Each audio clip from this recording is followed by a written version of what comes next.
It is a splendid Saturday afternoon for the home finale, Senior Day for the University of Indianapolis as they play host to the Cardinals of William Jewell of Liberty, Missouri. It is the next to last game of the regular season, and while the NCAA playoffs will not happen for the Greyhounds this season, there is still a chance for a postseason berth, and we'll talk about that as the broadcast goes along. My name is Greg Rakestraw, joined by David Burton. Thank you for joining us here on the ISC Sports Network. Those of you watching on glvcsports.com, as well as those of you watching statewide on Comcast Xfinity Cable Channel 81. Today's pregame show is a service of Indianapolis Credit Union, and we can all think about what that last home game match, whatever the case may be in your sport, in high school or college. There are 18 seniors that will have that experience today, and most notably, the quarterback, Bryce Stankham. A day that he literally thought would never get here. His 7th year on campus, starter in the spring, and he has been fantastic this fall. Yeah, he's had a really nice year. And I look back at one of the first games we did, and some of the decisions that you could see Bryce make, and I think I made the comment with Matt Holmes that it's like having a coach on the field. Well, you've been around 7 years. You've learned quite a bit, and that knowledge obviously plays out on the field. Let's take a look at today's matchup. It is brought to us by Gordon Flesh. Again, William Jewell comes in at 0-9 on the season.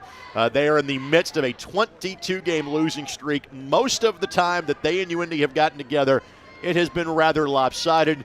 There is one notable exception to that. That was the final game of 2014, a game won by William Jewell that knocked UIndy out of the playoffs some 7 seasons ago.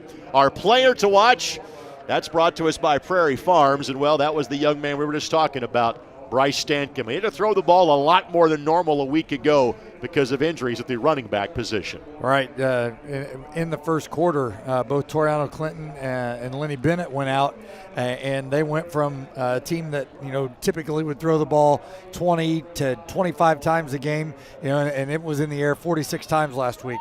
So today a little bit try to balance the game plan out a little bit so he's not throwing it 46 times.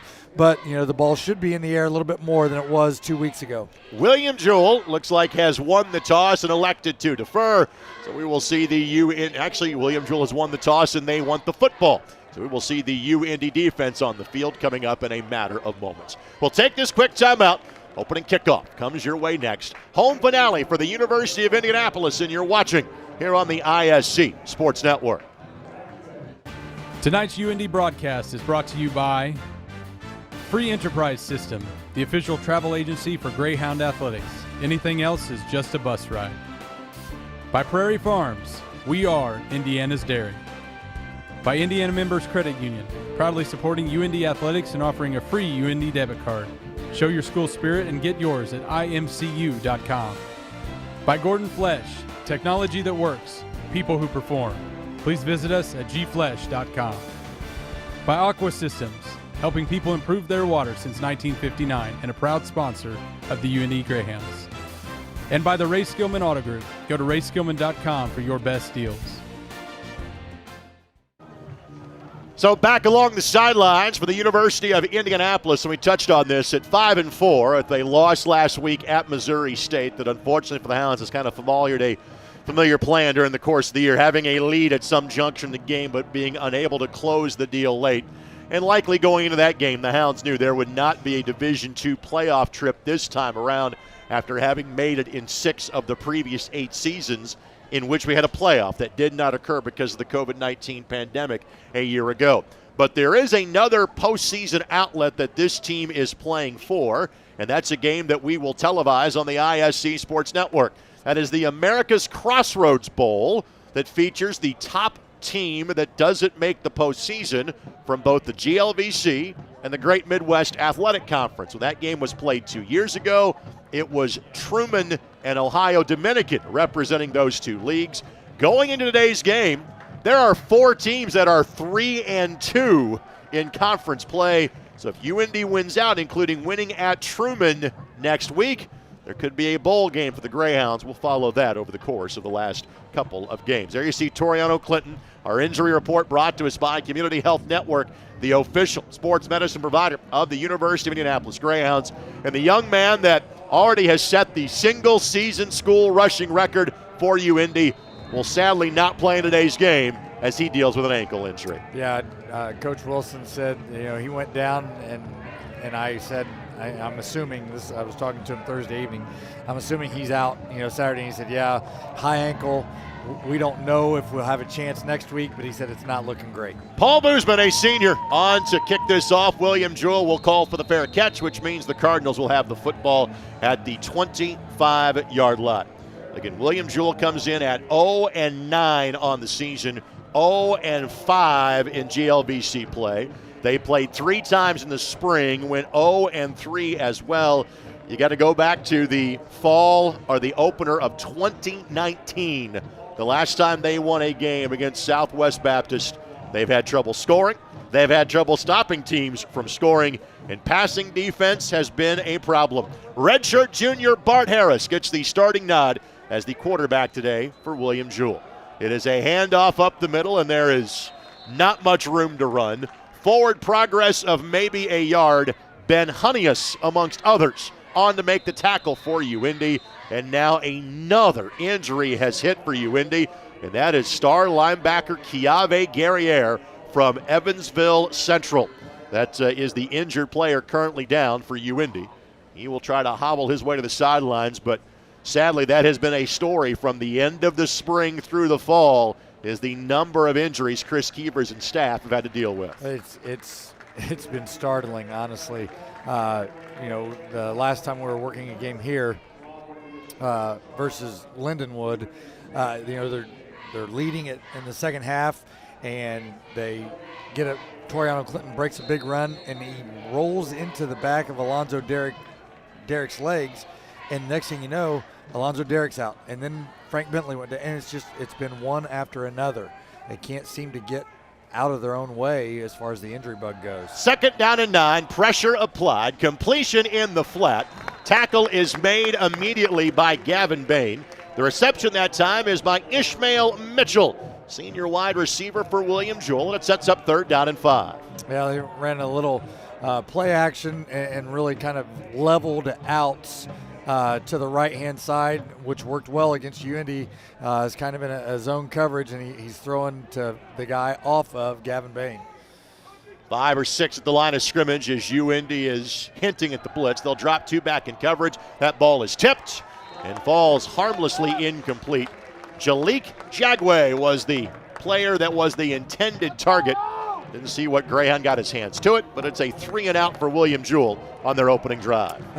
Pretty typical there by UIndy as far as getting a really good pass rush from their defensive line. Yes, you'll see more blitz from UIndy than maybe in years past, but still one of the strengths of this defense is that front 4.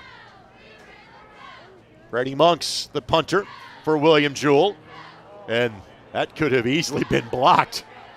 A fair catch is called for by Logan Caney, able to make the grab at the 35-yard line. And here comes the UIndy starting offense. Our starting lineup's brought to us by the Ray Skillman Automotive Group. Again, no Toriano Clinton. Kellen Porter will be amongst a series of backs.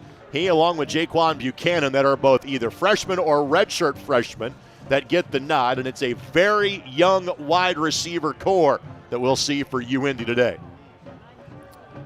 Yeah, the nice thing is Porter and Buchanan have both seen playing time and had touches here early in the year. Quick hitter, John Eineman out of Mooresville High School. Fantastic football and basketball player at Mooresville. Focusing on football here, and he has been a consistent contributor all season long. Yeah, nice opening play there. You get your quarterback in a rhythm. He's just thrown a hitch here to the boundary side of the field.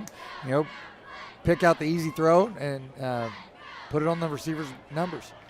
Porter will flip sides of the formation. He will get the handoff, and he'll be just a bit shy of the line to gain, which is right at the 45-yard line. Had a William Jewell defender lose a helmet. He'll have to exit for a play. And that player that is heading to the sidelines for William Jewell is redshirt freshman Kennedy Miller. So third and call it 1. Third and a couple of feet here for the Greyhounds. Yeah, and you got to think that the guy that just went out, 3rd and 1, UIndy might run it right where he was. Hand in motion for the Greyhounds. It's Porter, and Porter has a first down and keeps the legs churning. Kellen did not skip leg day as he continues to move the pile to the 41-yard line, a pickup of 15. Yeah, really nice effort there. You could also see tight end Daniel McDonald, giving a little help there as well. 5th-year senior out of Carmel. And Kellen Porter's just, okay, I'm just going to keep going until you guys drag me down. Porter, a transfer from Missouri State in the Missouri Valley Football Conference, the FCS level. Young man from St. Louis. Blitz coming. Hounds pick it up. Quick hitter Eineman. Quickly knocked to the turf. Tackle is made for William Jewell by Ethan Reynolds, a freshman quarterback, after a gain of just 3 yards.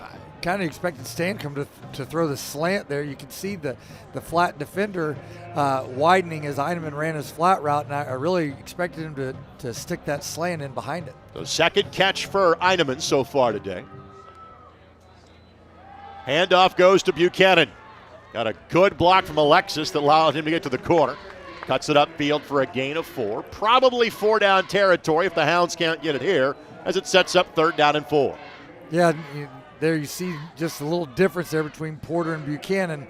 Kellen Porter is going to be more of your downhill runner. Buchanan has that little burst you saw right there. Kendall Alexis, as he pulled around from his left guard position, Buchanan's going to read his block, jumps outside, and is able to get the 5-yard gain. Alexis, the sophomore from Lawrence North High School. Handoff goes to Porter, and Porter did not come close to getting the first down. Stopped at the line of scrimmage, sets up 4th down and 4. In on the tackle, Mario Magana for William Jewell. A nice job there, William Jewell. Looked like they ran some type of little interior stunt, confused the Greyhound offensive line, didn't get up to the linebacker level, and they were able to make the play. So UIndy elects to play the field position game. They're going to bring out Boozman, looking for a bit of a coffin corner kick, and William Jewell had all kinds of issues in terms of what they should do from a formation standpoint. So they will burn their first of 3 timeouts. So if we didn't have time to get to them in the pregame show, let's do them now. Our keys to the game are presented by the Free Enterprise System. What are you focused on? I know the first one, you're thinking about the seniors. Yeah, just like you mentioned, there's always going to be that last game, and especially the last home game. So everybody on the sideline right now is trying to do their best to honor those seniors that are playing their last home game. Take care of business. You noted William Jewell has not won since the first game of the 2019 season. When you're UIndy, taking care of business means you go out and you make sure that this game, you don't let them hang around. Time to shine. When you've got guys like Toriano Clinton down, it's a time to shine. It's a time for other people to get an opportunity. And on senior day, the senior can talk to coach saying, forget the punt, coach. Let me try one from 51. So Paul Boozman is on. He was the punter as well. Boozman this year in terms of field goals, his long is 43. He is 6 of 11 on the season. You'll obviously get a great view at it right here as he is kicking towards our camera location in the north end zone. Snap back. Kick will have distance. Kick is good. Happy senior day, Paul Boozman. 3-0 UIndy scores on a season-long field goal. And that would have been good from 57. That was crushed. Great kick. So the Hounds score on the opening drive of the game. Let's take one more look as this one is heading right for your living room. And my partner, the former quarterback and punter, he knows a thing or two about special teams. He noted that Paul raised his hands this minute and it left his foot.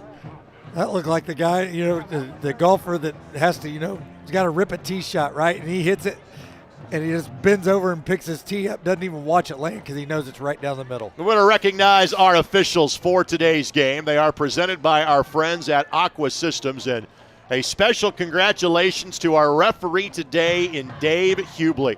Dave was recognized by the University of Indianapolis before today's game. This is his final game as a referee. He has spent over 40 years at the high school and college level as an official. He received a game ball before today's game, and thumbs up to you, Dave, on a fantastic career, and thanks for what you've done for this sport for the last 4 decades. Yeah, it's a very thankless job, obviously, and we really need more people to get interested in it and get involved. Yeah, you and I have talked about how games potentially have to be moved around because of official shortages these days, and I think Boozman's feeling a little bit because he has drilled that one out of the back of the end zone. He's got a little wind behind him, not that much. Not that he much. is amped up on senior day. He absolutely is fired up today. So William Jewell will start their second drive where they began their first at the 25-yard line. And the Hounds have one more game after this one. They are at Truman. Keave Guerrier back on the field. Thanks for pointing that out. Keave, again, this defense has always been designed to have the linebackers be the leading tackler, but Guerrier, Honeyus, and Bain have certainly obliged that. Incomplete pass. Blanket coverage applied by Cassius Kearns, the freshman. And we have sung his praises both in the spring and the fall. Yeah, he's done a really nice job. And we noted, Landry Mavungu's out today, so they're going to take shots, I would guess, not so much at Cassius, but back here on the boundary side with Larry Burks. Kearns from the south side of Chicago, Homewood Flossmoor High School. Handoff up the middle, and again, good hard running, but just to get a yard. And right now, the point of attack is in the William Jewell backfield. It's a problem for this young Cardinals team. And we've noted that they have struggled to run the football. And that's when you struggle to run the football, defensively they know you're going to try, but they're just pinning their ears back and going right now. Livingston Benoit was the ball carrier on that play for William Jewell. So it sets up 3rd down and 9. Again, Hounds showing blitz. They backed out of it last time in a similar down and distance. This time they're bringing people.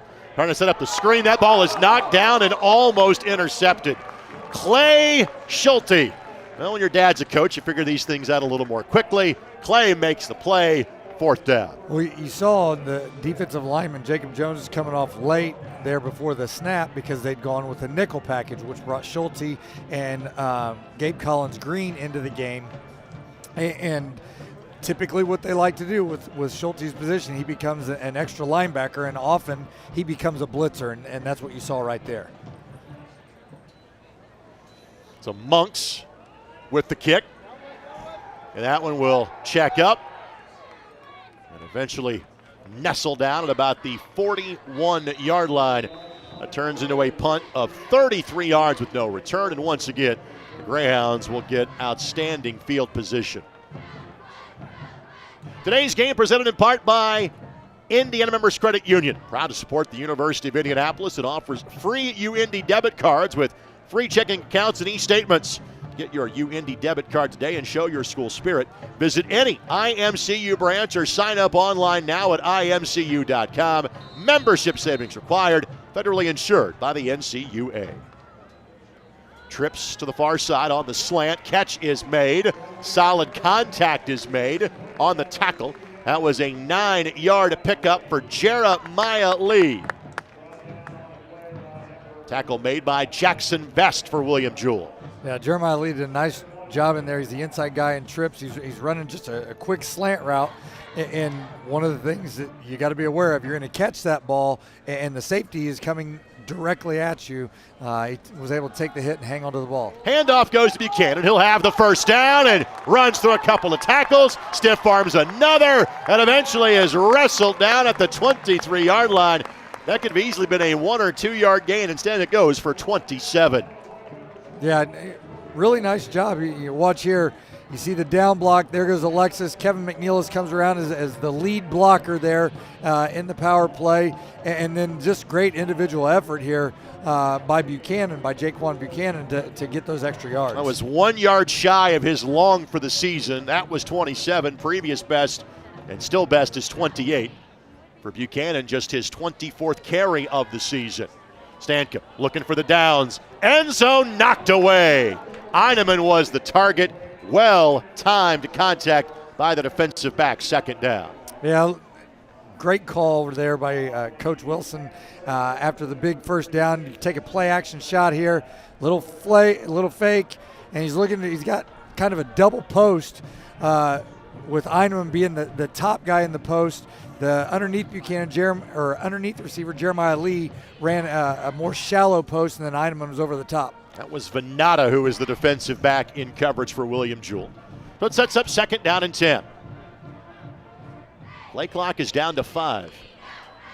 Stankham, quick hitter, Eineman trying to stiff arm a defender and is shepherded out of bounds, but that was simply a great play call against what the defense was giving UIndy. Eineman picks up 16. First and goal, UIndy. Right, is running a little double hitch there, and I mean, look at the physical difference there between John Eineman and then the cornerback from William Jewell. I thought it was a 27. I read the numbers incorrectly, but I mean, Eineman looks like he's about 4 inches taller and 20 pounds heavier. Ethan Reynolds, 5'9", 152, the defensive back on that play for William Jewell.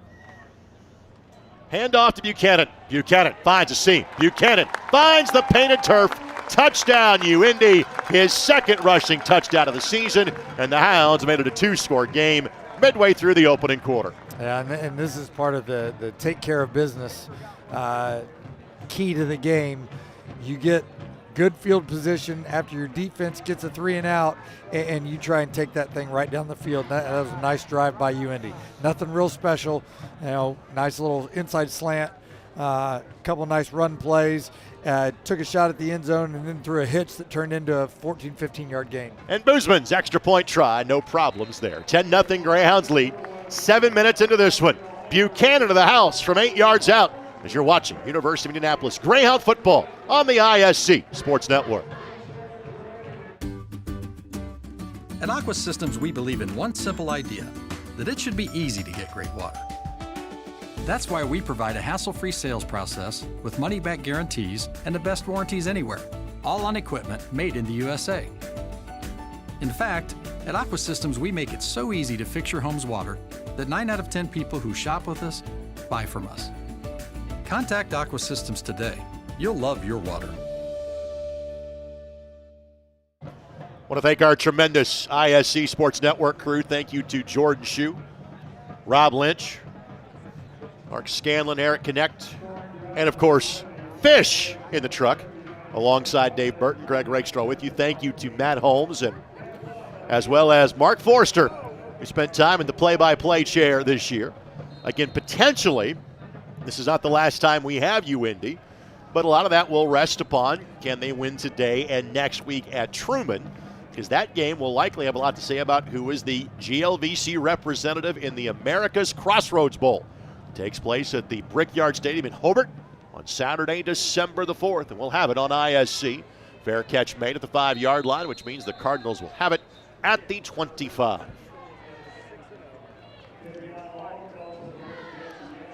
Yeah, interesting that they're. I believe they will fair catch every kick. And I think they are doing that because of the numbers on the sideline. I was just getting ready to note the same thing. It's a safety precaution. It was noticeable in warm-ups, the lack of players in uniform that William Jewell has for this game. I think that is very much let's not get anybody hurt on special teams. So third consecutive drive starts at the 25-yard line. Looking for the deep ball and a little contact there, but nowhere near enough to draw a whistle. Marquise Whitmire. Well, what they're doing here, I mean, that's the matchup you're looking for. That's one of your wide receivers going against a linebacker in Gavin Bain and just flat threw the ball about 7 yards too far. Second down and 10. So far, 6 yards of offense on 7 offensive snaps for William Jewell. Hounds bring 4. Again, throwing the deep ball up and And that was just simply a jump ball on man-to-man coverage. Larry Burks getting the start due to some injuries today. No Lauren Strickton nor Landry Mavungu today. Intended target was Jalik Jagway, senior for William Jewell. And it's third down. After the play, Bart Harris is gesturing towards his receiver to keep running, to keep going, and I don't think he was intending not to. I didn't quite understand maybe what Harris saw. Third down and 10. Schulte and Guerriere both kind of lining up over the guards, and they're both on their way to the quarterback on the slant. Catch made. That should be enough for a first down. Crossing the 35-yard line, Whitmire on the grab, and chains will move for the first time for William Jewell. Well, UIndy here takes those two inside linebackers, and they end up looping and blitzing to the outside to see Guerriere. When you're running that type of stunt, they brought the number 2 receiver vertical and then ran the slant behind it, and it's one-on-one. And really nice job, nice throw and catch there. First down on drive number 3 for the visitors from Missouri. Again, throwing the slant, and it was there. Just a bit off the hands of Whitmire. Whitmire, a redshirt junior. And it's second down. And if you're William Jewell, those are plays you got to make. I mean, you're winless. You're playing a team that's has a better talent level than you have. So it's a play you got to make because the throw wasn't perfect, but hit your hands, make play. So second down. This time it is a handoff, and Guerriere read it perfectly. Lined himself up off the right hip of the right tackle and shot straight across to limit the damage from Benoit's carry to a 2-yard pickup. And many teams, the quarterback will be in charge of reading that, and when he sees that close like that, he's got to pull it and try and get yards on his own. Benoit entered the contest as the leading rusher on the season for William Jewell with 221 yards and a touchdown. Third down. Hounds bring 5. Again, throwing the deep ball, looking for Jagway, and he's got it. Up and over Kearns to make that play, and Cardinals will have the football inside of UIndy territory at the 41-yard line, a pickup of 24 yards. I mean, honestly, that's UIndy wants them to throw that ball. They want to make them throw that outside vertical throw. What has got to get better in moving forward is the DBs have to play that ball through the hand. Once it gets to the hands of the receiver, they got to be able to knock it out, and that's what didn't happen there. Jagway, 48 catches with 4 touchdowns coming in on the campaign. Again, the slant is just a little bit off, and it sets up second down and 10. For Harris, this is the 7th game that he has played this season. Comes in with 703 yards passing, 4 touchdowns and 6 interceptions. 3 different quarterbacks have seen time for Jewell this year. Make the handoff on the throw, and receiver slips. Brown was the defensive back in coverage for UIndy. Mitchell was the receiver closest to it. And it's third down and 10 for the Cardinals. Yeah, so they're running some RPO type action, but I'm not sure what the read was on that play, and some of the RPO stuff isn't always great against UIndy because they will play a lot of cover 1, which means they've got 1 free safety, and then they're playing man-to-man on the other receivers. Harris again looking for the deep out, and that is incomplete. Kearns was in coverage. And again, let's see if Jewell says 0-9 means we should go for it on 4th down, or try to play the field position game here. And offense is being told, stay on the field. You're going for it. But if I am doing just a quick helmet count of those on the sidelines, my assumption is they got about 40 in uniform today is what William Jewell is looking at. Right. I mean, your travel roster is obviously smaller than your home roster. Of course. You look at the UIndy sideline. My goodness, everybody's half dressed. the student bodies here. Yeah. Yeah. But yeah, the numbers are definitely lower. Right tackle was moving on that play. Now the punt team is going to be waved out. So 4th down, and the attempted 4th down opportunity goes by the wayside for William Jewell. You ready to play a little William Jewell trivia, my friend? You know, game? Okay. They have a famous alum in terms of coaching circles in the state of Indiana.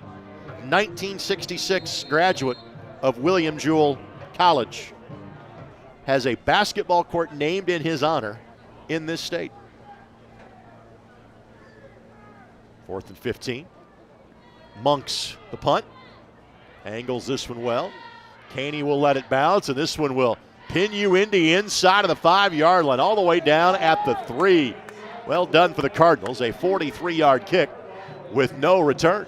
And that's one that the returner's got to get in front of and make that catch. Well, go catch it in the air, and easier said than done. That's sure. An end-over-end kick. Understood. It's kind of difficult to judge. You do have not much, but a little bit of wind. But and this goes back to the game with Lindenwood when Alonzo Derrick got hurt. Fair point.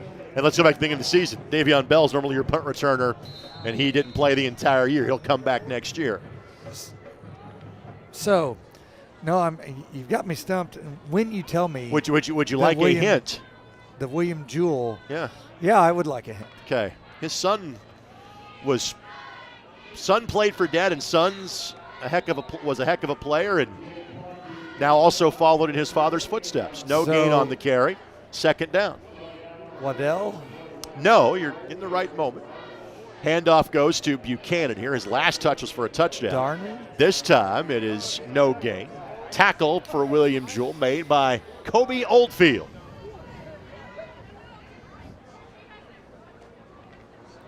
I'm going to know it when you say it, and I'm going to kick myself that I couldn't think of it. 2nd and 10. Blitz coming. UIndy reads it. Catch made by Jeremiah Lee. Forward progress should be enough to move the chains for a UIndy 1st down. A 10-yard pickup. Lee's 2nd catch of the quarter. Similar to what, so we talked about the RPO action and then throw that inside little slant route. But you could see what UIndy who we were reading as the ball goes into the belly of the running back and it comes back out. You see 35 back up. Okay, I can throw it right underneath him. Fake the handoff again. Quick hitter. Lee makes a man miss. Good quick tackling by William Jewell. Lee will pick up 7 or call it 8 to set up 2nd down and short. And that's really good by UIndy. That's just an extension of the run game. So now they're just, rather than asking the less experienced running backs to carry the mail all the time, they're using some of the RPO and different things like that to get the ball out and use some perimeter run. Lee, what a targeted throw by Stankham. And the irony is not lost on me that Stankham has been here for part of 3 presidential administrations at the University of Indianapolis, and everybody he is throwing to is a freshman right now as Lee comes up a bit gimpy and heads towards the sideline. Right, and the other thing that is pretty cool to see is how on the money he is right now. We're talking about balls just being slightly off there from Bart Harris and William Jewell, but Bryce Stankham is on the money. Porter, and anytime there is a bit of hesitation in a running back in this area, we all know nothing about Jonathan Taylor these days. Literally hesitated for 1 moment to set up a block and picks up a 12-yard gain. 3rd first down of the drive for UIndy. Right, and we were talking about the lack of the ability to catch the punt and where it ends up field position-wise. Right now, the UIndy offense is saying, okay, that's just going to be more total yards for us when we look at the stat sheet at the end of the game. Porter balances it out left side, runs through a tackle, 1st down and more, tripped up inside of the 35-yard line. Porter will pick up 22 yards on the carry. Yeah, I wouldn't be surprised by a quick snap here by UIndy and try and tempo him here a little bit. Tackle made by Adam Callahan, freshman inside linebacker for William Jewell. He needs to have a little shoulder pad repair, hence the delay. We have a chance to show you Porter's handiwork. Yeah, really good effort there, Kellen Porter. Obviously, nice job up front, opening the hole, but then his ability to break tackles at the second level, really impressive. Fake the handoff, looking to throw the counter, and nobody there. Busted play. Second down. All right, are you tapping on the trivia question? You want another hint? One last hint. Okay. The dad of the family I referenced that went to William Jewell, son was a first-round NBA draft pick.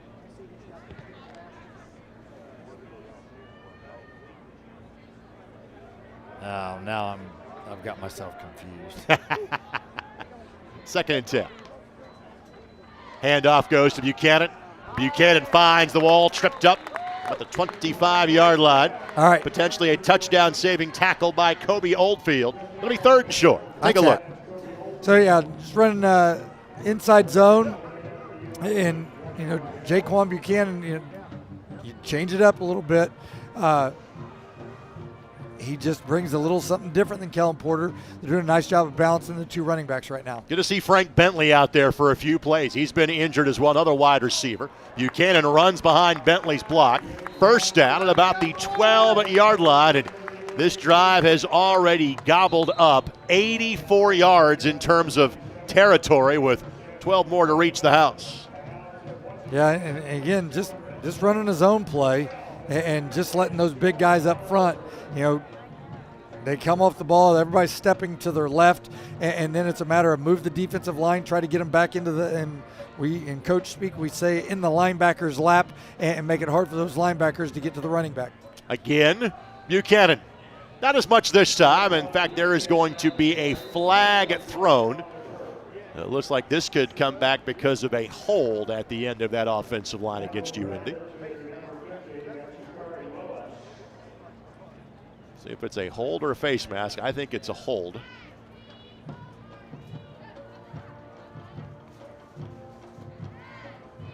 Dave Hubhley will have the call coming up here in a matter of moments. But UIndy is marching backwards.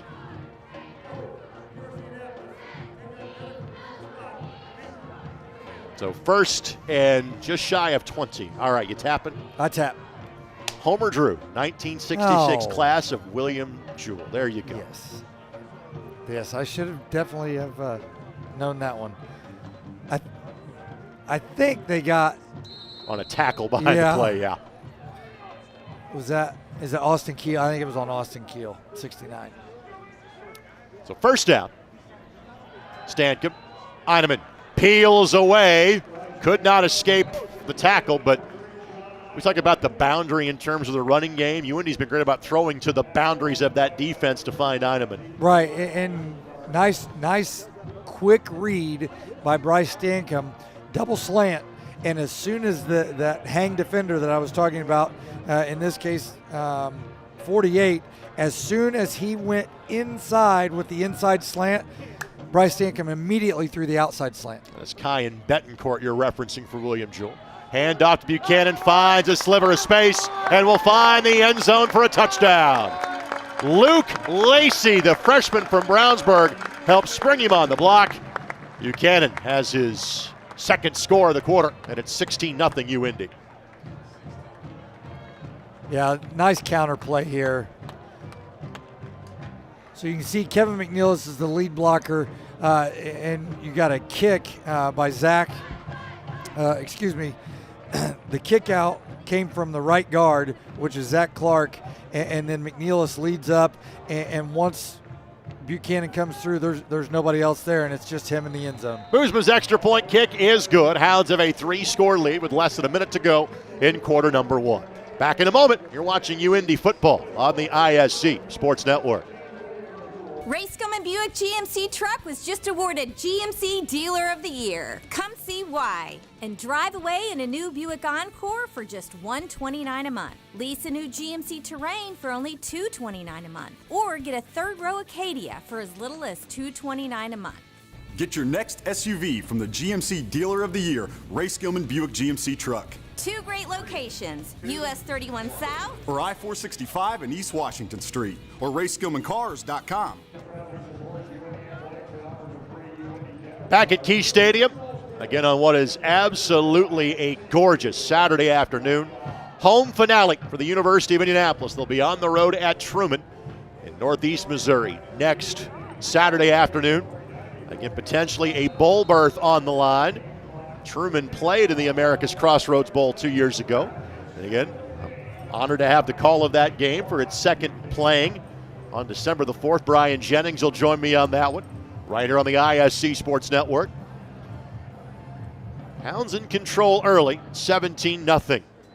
Low line drive kick, and again, fair catch is made at the 5. Yeah, the free enterprise system is proud to be the official transportation provider for Greyhound Athletics.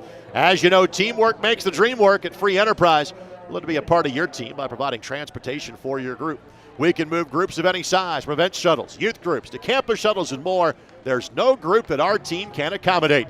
Contact one of our travel consultants today at travelfe.com and book with Free Enterprise today. Anything else is just a bus ride. Paul Boozman's pretty talented. I'm not sure he didn't try that line drive kick just to test our theory about the onside or the fair catch. Defenders drop off this time, leaving a hole underneath, and that is a first down. That is a 15-yard pickup. Catch made by William Jewell.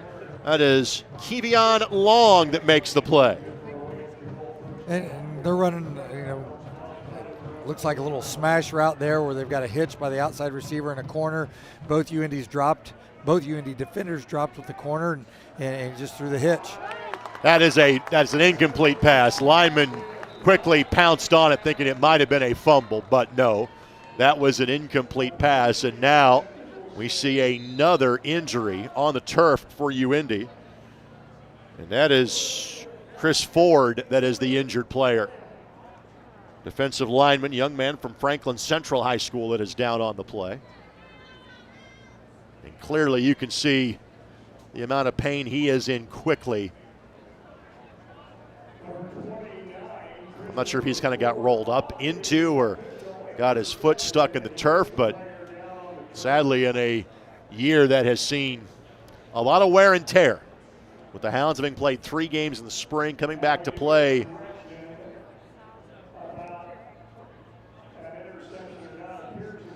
he's right here. As he gets tackled, yep. Yep, he just gets spun around. And immediately grabbed that knee. Well, with he being attended to by the training staff here at UIndy, let's go ahead and step aside. Back with more in a moment. 2nd and 10 coming up for William Jewell after this here on the ISC Sports Network. On his own from the 24, 76 yards to the house. Touchdown, Al McKellar, 30 yards. Punt return, touchdown. A defensive lineman touchdown to make it 34-0 in favor of UIndy. Touchdown, Greyhounds. Well, Ford is making the very slow walk to the sideline, helped out by the training staff here at UIndy. And that was always the concern. You wanted to be able to play in the spring to give your young men a reward for everything they went through not having a season last fall. But at the same time, the concern was, what would November look like after you practiced for a month or two, then played for a month, and then had your regular season, and the injuries have piled up as the season has gone along here for the Greyhounds. It's something I'm certain will be studied. Yep. Because the initial counter to the argument is, well, you play spring ball every year. You have 15 practices, and it's different. It's so different. Completely different But that's going to be the first argument someone's going to give is, well, they do it every spring anyway. Let's just hope to goodness we never deal with anything like that again. This is a one-time thing. Benoit with the handoff, picks up 5 yards, 3rd and 5, and we come back, and that is the end of the opening quarter. Greyhounds lead this one 17-0. Second quarter action comes your way next on the ISC Sports Network. At Aqua Systems, we believe in one simple idea, that it should be easy to get great water. That's why we provide a hassle-free sales process with money-back guarantees and the best warranties anywhere, all on equipment made in the USA. In fact, at Aqua Systems, we make it so easy to fix your home's water that 9 out of 10 people who shop with us buy from us. Contact Aqua Systems today. You'll love your water.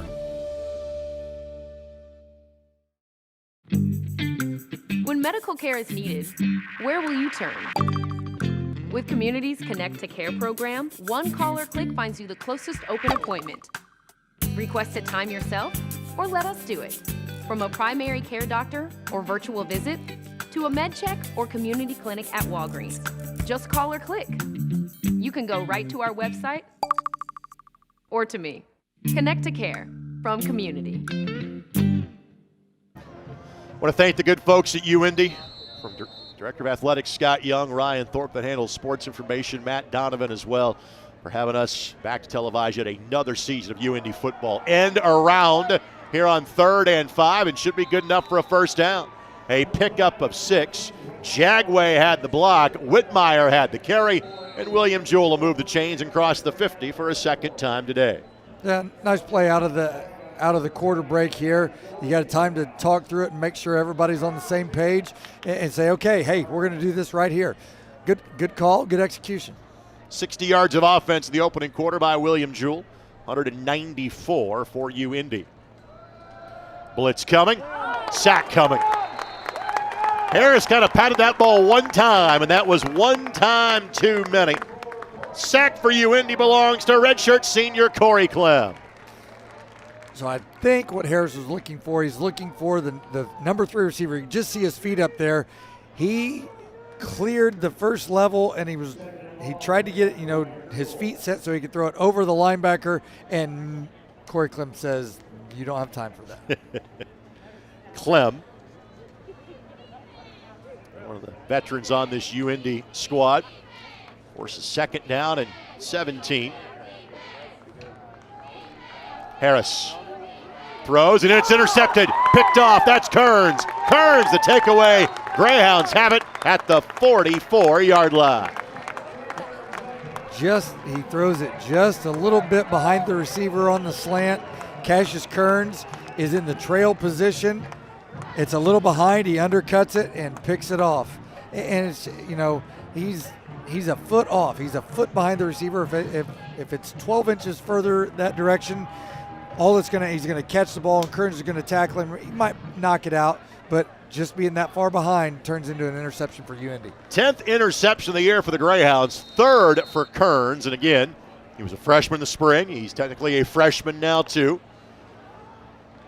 He is tied with Gavin Bain in terms of number of interceptions, and Porter saw daylight. He is tripped up after a gain of 11 yards and another UIndy first down. Running the counter play again. Kendall Alexis is out there in front, and really what happened there, Kendall got himself rolling. He's thinking he's going to go get a safety, and all of a sudden a linebacker sneaks out the backside to make the tackle. But really nice run, good execution by the guys up front. Porter 6 carries for 63 yards. This one finds Eineman, and Eineman is having a day. That is his 5th grab. And we mentioned the fact how young UIndy is at wide receiver. Part of that is that they had 3 seniors in the spring, as Eineman asks for at least a playoff, that all did not return for the fall due to injuries. You see Eineman's kind of favoring that left arm there. But the starters in the spring championship game were Ryan Topper, Aaron Matteo, and Davion Bell, and none of them played in the fall. Handoff goes to Porter, and Porter will charge forward and pick up 5 yards, make it 6 off of left tackle. Yeah, you noted early in the game about offensive line for William Jewell playing in the offensive backfield. Right now, the offensive line from UIndy is playing into the second level of the defense, into that linebacker level. They're just owning the line of scrimmage. Tarnjeet Singh, Kendall Electus, Austin Keel, Zach Clark, Clay Hadley, the 5 up front for UIndy. 2nd and 4. Again, the handoff. Porter won't get it this time. Picks up a couple. Tackle made from behind by Tavares Albury for William Jewell. And we have a Jewell player that will require some assistance to get off the turf. I believe that is Betancourt that is the player that is down on the turf for the Cardinals. So 3rd down and 2. By the way, we're going to have some special guests that are joining us at halftime of today's game. Paul Casaro, men's basketball coach at UIndy. They just completed a remarkable stretch of a week where they played at Ohio State, Purdue, and Butler, and took Purdue. We're competitive with them into the second half, and Purdue is thought to be a Final Four level team this season. And then we're beaten by Butler by 5 last night at Hinkle Fieldhouse. And Holly Cox will join us, the women's soccer coach. They begin their GLVC quarterfinal play tomorrow here at Key Stadium. And again, Betancourt just kind of got rolled. That's always where the injuries come from a running play. Players kind of get rolled into, backed over, etc. So 3rd down and short. And you would think if the Hounds don't convert here, that would be no need for the chip shot field goal in a 3-score game already. Fake the handoff. Looking for the end zone. Looking for Lee. And just nowhere to go. Well covered by William Jewell. Field goal unit started to walk towards the field, but now they are brought back. Hounds will go for it here on 4th and 2. A little change in personnel package. And the route they threw there on 3rd and 2 is kind of that smash concept, and he was waiting on Lee to make the break back to the corner, and then just, that with the man-to-man coverage there, he had to throw that thing right on the money. He didn't have his feet set. He threw it a little long. He lived to play another play is what we like to say. Buchanan will get the handoff. Buchanan runs through the pile, finds the daylight, and finds the 1st down. Gain of 7, 1st and goal at the 6-yard line. That's a really nice run there by Jaquan. And just who knows, but Jaquan's not the large back here. He lists him 5'8", 185. Does a nice job of just finding that little crease and inserting himself in it through the line of scrimmage for the 6-yard gain. Again, these are really backs 3 and 4 that are featuring for UIndy today. Buchanan diving forward, reaches the 2. Buchanan entered the game with 131 yards rushing on the season. Porter had 256 yards rushing. Those guys might equal those totals in this game, the way that things are shaping up. Yeah, and that was a really basic run play. They're just running a little power play. It looks like they're running it again. Buchanan, not that time. We'll get back to the line of scrimmage and no more. 3rd down as we pass 11 minutes left to go before halftime. Yeah, that play, they're looking for Ethan Hand to get a kick out, and then Clark's coming from the backside to lead up. Zachary Clark's coming from the backside to lead up on the linebacker. Buchanan, young man from West Aurora, Illinois. 3rd and goal. Stankham, slant, touchdown. Eineman. Well, that left arm feels fine now. 6th catch of the day. 6 points for the former Mooresville Pioneer. 23-0 UIndy. Yeah, and this is just a straight. John Eineman makes a little move and then runs the slant route right in front of the receiver's face. Nice throw, right on the money there from Bryce Stankham. Good play, good execution. For Eineman, it is his 5th receiving touchdown of the season, joined by Jeremiah Lee atop the UIndy scoring charts. 24-0. Hounds have had it 4 times, and they have scored. All 4 times they have touched the ball so far. Back in a moment. You're watching UIndy football on the ISC Sports Network. Meet Chip. 30 years ago, he started a small business with a big idea. Today, there's a new building, a new fleet of equipment, and a new era of leadership. But we know Chip. And at Indiana Members Credit Union, we know he plans to keep growing, building business with the next generation. IMCU is here to help with secure and simple account management tools and commercial financing to grow business. Today, it's all about Chip. Tomorrow, it's all about you. Because at IMCU, it's you that matters. Well, this one has been dominant as expected, and there have been really kind of two types of games for UIndy in conference play, either very lopsided, one-sided performances or close games that haven't gone the Hounds' way this season. Kind of the only in-between game might have been McKendree, a game that UIndy won 59-28 about a month or so ago. But this appears to be one of those that fortune smiling on the Greyhounds today. And should end up in that lopsided category. You know, you go back and look at the 4 losses this year. No fair catch this time, and UIndy will pin the Cardinals back in the 17-yard line. This game presented by Aqua Systems. They offer water softeners, drinking water systems, water purification, problem water solutions, and bottled water. Visit online at aquasystems.com. Aqua Systems, your home water experts. Coach noted that the 4 losses, I want to say he said 17 points. And UIndy led in all those games, in all those games in the third quarter. Tiffin and Ohio Dominican here in non-conference play. Lindenwood here, and then at Missouri S&T last week. Throwing for the downs, man-on-man coverage, and Jagway just a step in front of him. That was Larry Burks that was in coverage for UIndy. I think, you know, William Jewell knows that to move the football, they've got to throw it, and in order to throw some underneath stuff, they've got to show that they will also go with the vertical routes, but right now they're just the accuracy is just not quite there. Burks from Frankfort, Illinois, Lincoln Way East High School.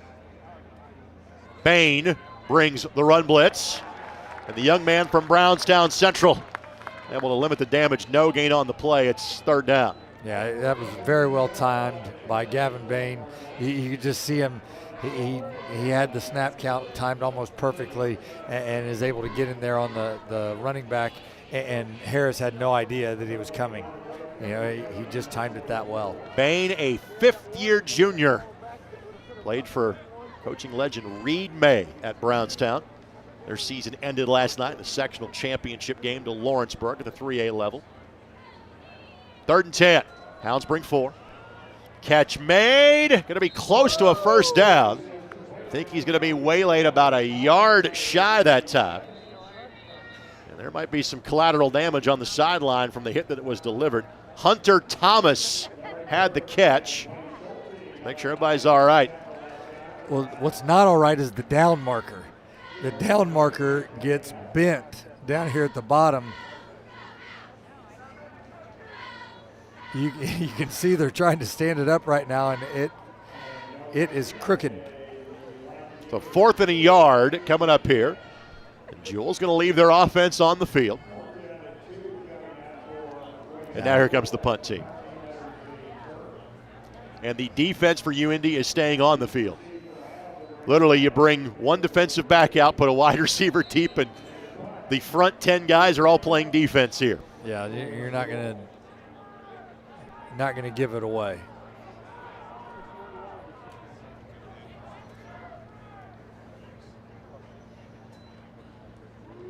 Punt gets away. Caney will simply get out of the way, and look at that bounce. That's 25 yards in field position right there. And for the second time today, there will be a punt that reaches all the way to the 5-yard line. That punt will end up going down as a 69-yard kick for William Jewell. And again, that was about 35 in the air and 30 on the ground. I understand you're trying to play it safe. You have to get over and field that punt. From a next week, if that happens and you have against Truman and you make yourself go 96 yards instead of 58, to 60, offensive coordinator Brad Wilson will lose his mind. H-back flinched, so make it a yard further back. UIndy already has a 94-yard scoring drive under their belt. They will now attempt to make this of the 96-yard variety this time around. I still think the worst thing Hand did there after he flinched was he tried to reset himself. Right. He just keeps moving and then gets back to that spot. Looks like he was in motion. Handoff. And through the line of scrimmage, that's Buchanan. Taken down at about the 12-yard line. Give him a gain of 7 or 8 on the play as the, again, rushing yards continue to roll up for the Greyhounds. Yeah, just running zone play to the right. All the linemen are stepping right, and you see Austin Kiel might have got away with a hold there. I'm not sure there was a mite about it. we had it pretty clearly on that camera, absolutely. The William Jewell fans aren't laughing about that. Yes. We can have a chuckle about it. Jackson Vest, by the way, is the injured player down for the Cardinals. And really what should have happened there is, I think what Austin Kiel anticipated was, because he stepped around the nose man, that Kendall Alexis would be taking that block over, and all of a sudden he didn't feel the bump off that normally would happen when that takes over. So instinctively he just threw his left arm out, and ends up turning the defensive lineman, and Buchanan goes for a 7-yard gain. But sometimes it's good that the umpire's looking at another player. Today's game presented in part by Prairie Farms. What makes Prairie Farms milk and dairy products so tasty? It's very simple. Quality comes first from using milk sourced directly from Indiana farms. You can be sure that every time you purchase Prairie Farms products, you're helping local farm families. Prairie Farms, Indiana's farmer-owned dairy. So second and call it medium for the Hounds. They'll hand off to Buchanan. Runs through a tackle behind the line of scrimmage, and he is off to the races. One man has a chance to catch him. He will. Tackled inside of the 30-yard line. Touchdown saving tackle by Oldfield for William Jewell, but it is still a gain of 58 yards for Jaquan Buchanan. Yeah, they're running the counter play again, where Zach Clark is going to be the kick-out block, and then I think it was Ethan Hand is the lead blocker around, trying to wrap and look for a linebacker. And yeah, Ethan Hand, there he gets the linebacker, Clark on the kick out, and there you see your alley, and away he goes. Porter follows his blockers, and Porter will get 6 or 7 yards. And forgive my ignorance, I don't know if William Jewell has a track program. If they do, Oldfield needs to run the 100 for those guys, because he made up some serious ground on that play. I mean, that was it. It wasn't a question of, like, Toriano Clinton has busted some long runs this year, and when he gets to that level, he is gone. I don't know that Toriano would have run away. Oldfield was flying. Stankham looking for the end zone, and Caney was the target. Could not get to it. It's going to be 3rd down and 4. Caney on the season, 10 catches, 132 yards. A little play action shot there on 2nd and short. And again, you can't underthrow that ball. Bryce throws it just a little too tall for Caney. Caney, young man from North Decatur High School. Not too far away from the South Side campus. Bobbled handoff, and Buchanan falls on it. Prevents a further loss, and Boozman's already made one from 51. He'll get to look at one from 45 or 46. As on 4th down and 8, the Hounds will attempt their 2nd field goal of the game. And just a bad mesh point that time between quarterback and running back. Yeah, and I'm not sure that Bryce wasn't reading that end man on the line of scrimmage, trying to determine if he was going to give it or pull it, but Jaquan didn't give that big wide pocket for him to put it on his stomach. Snap back, kick up, and this one is no good. So Boozman connected from 51, but could not make from 45, and it's the first drive that comes up empty for the Hounds today, as it remains 24-0 in favor of UIndy here on Senior Day. Today's game brought to us by Gordon Flesh. The Gordon Flesh, business technology managed. Please visit at gflesh.com. Boozman now 7 of 13 on the season in terms of his field goal tries. Yeah, I mean, mentally sometimes you're expecting possibly to kick a field goal, but you didn't expect the offense to go backwards 5 yards before you were going out on the field. On the handoff, gain of a yard, and that's kind of been the story of the running game today for William Jewell. Dylan Krogel in there on the tackle for UIndy, freshman reserve defensive tackle. Yeah, they're trying to run a little power play, pull the backside guard, and they're just not getting enough movement so that backside guard can get through and lead up on the linebacker.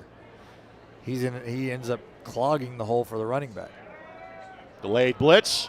Harris throws, has a man, catch is made. Past the 50-yard line, first down for William Jewell, and that'll be a gain of about 23 yards. Yeah, do a nice job here. Catch UIndy in some man coverage there. Again, the smash type concept where the outside receiver's running a hitch, and now you've got the corner by the inside receiver, and you're just throwing it in that hole against the safety coverage. That is Long, the second time we have mentioned his name on a catch today for William Jewell. Ball now at the 46-yard line. On the handoff, it's Benoit, and will not get back to the line of scrimmage. He was steered backwards by a number of Greyhound tacklers. Once he got to the 47-yard line, officially a loss of 1 on the play. Yeah, again, they're conceptually what William Jewell's doing there, they're trying to use some gap scheme blocking on the right. So all the linemen on the right are blocking to the left. They're pulling the left guard to kick out, and they've got the H-back that's going to lead around, but they're not getting any movement from that right side, those down blocks. The UIndy defensive line is pushing into the pullers, and there's just no room for the running back. All-out blitz, catch is made. Stepping in front of the defensive back to make the grab is Jagway. He'll have it at the 38-yard line. It'll be 3rd down and 2. Nice throw and catch right there, a little curl route, and just is able to fit it in there before Trayvon Hall can come down and make a play. So 3rd and short.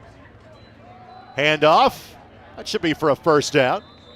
Needed to get the 36, able to cross the 35. And Benoit, the ball carrier. This is about as far down the field as Jewell has had it so far today.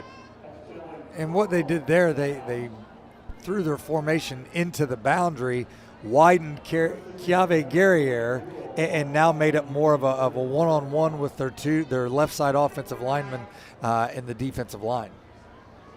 7-man box here for UIndy. Play clock at 13. Harris throws, has a man, that's Long again. And that'll be at the 10-yard line. That'll set up 1st and goal for William Jewell. So he's just running an inside vertical. He clears Gavin Bain there, number 30, and then he's going to bend it and try and get in between Trayvon Hall and Michael Brown, the 2 safeties, and that was really well timed there by Bart Harris, and a good throw. Long entered today's game with 10 catches on the season, his 3rd of the game. Hand off to Benoit. Benoit gets a yard before Guerriere and others steer him backwards. 2nd down. Less than 4 minutes to play before we get to halftime. Yeah, I think part of what William Jewell is trying to do right there is, big play.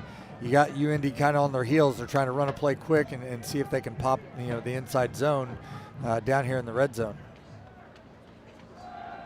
Harris looks for the slant. Ball is tipped up and incomplete. Target that time was Jesse Thomas. 3rd and goal. He just didn't quite get his feet set. He's kind of hopping and then realizes he wants to throw the ball and just threw it a little high.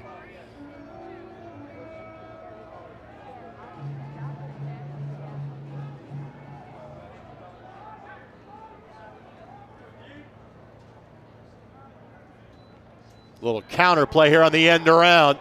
And there's half of the field yet to go for William Jewell, and they'll score. Everybody came to the near side, long on the end around, and William Jewell has reached the painted turf for the first time today. Touchdown for the Cardinals. Well, you're playing man coverage. So you watch right there, Cassius Kearns, the receiver comes, motions inside and then runs a crossing route, and the quarterback in the action goes away from you as well. So your eyes automatically go to that receiver. Here comes the reverse back, and there's nobody out there to set the edge. A great play design there by William Jewell. It's been a struggle for him to score points this year. That rushing touchdown, just their 5th of the campaign. Extra point try is good, and it is now 24-7 with 3:12 left to go here in quarter number 2. Now if you're the Greyhounds, you're going to try to score going into halftime and know then you'll have the ball to begin quarter number 3 and try to bracket halftime in such a fashion. Well, and you just drove it down and missed a field goal, and they were able to take the ball and go. Now here's an answer back drive, knowing, in the back of your mind that score here, like you just mentioned, score to open the second half, and you expand your lead. For Long, that is his first touchdown of the season. Again, for William Jewell, just their 5th rushing touchdown of the season.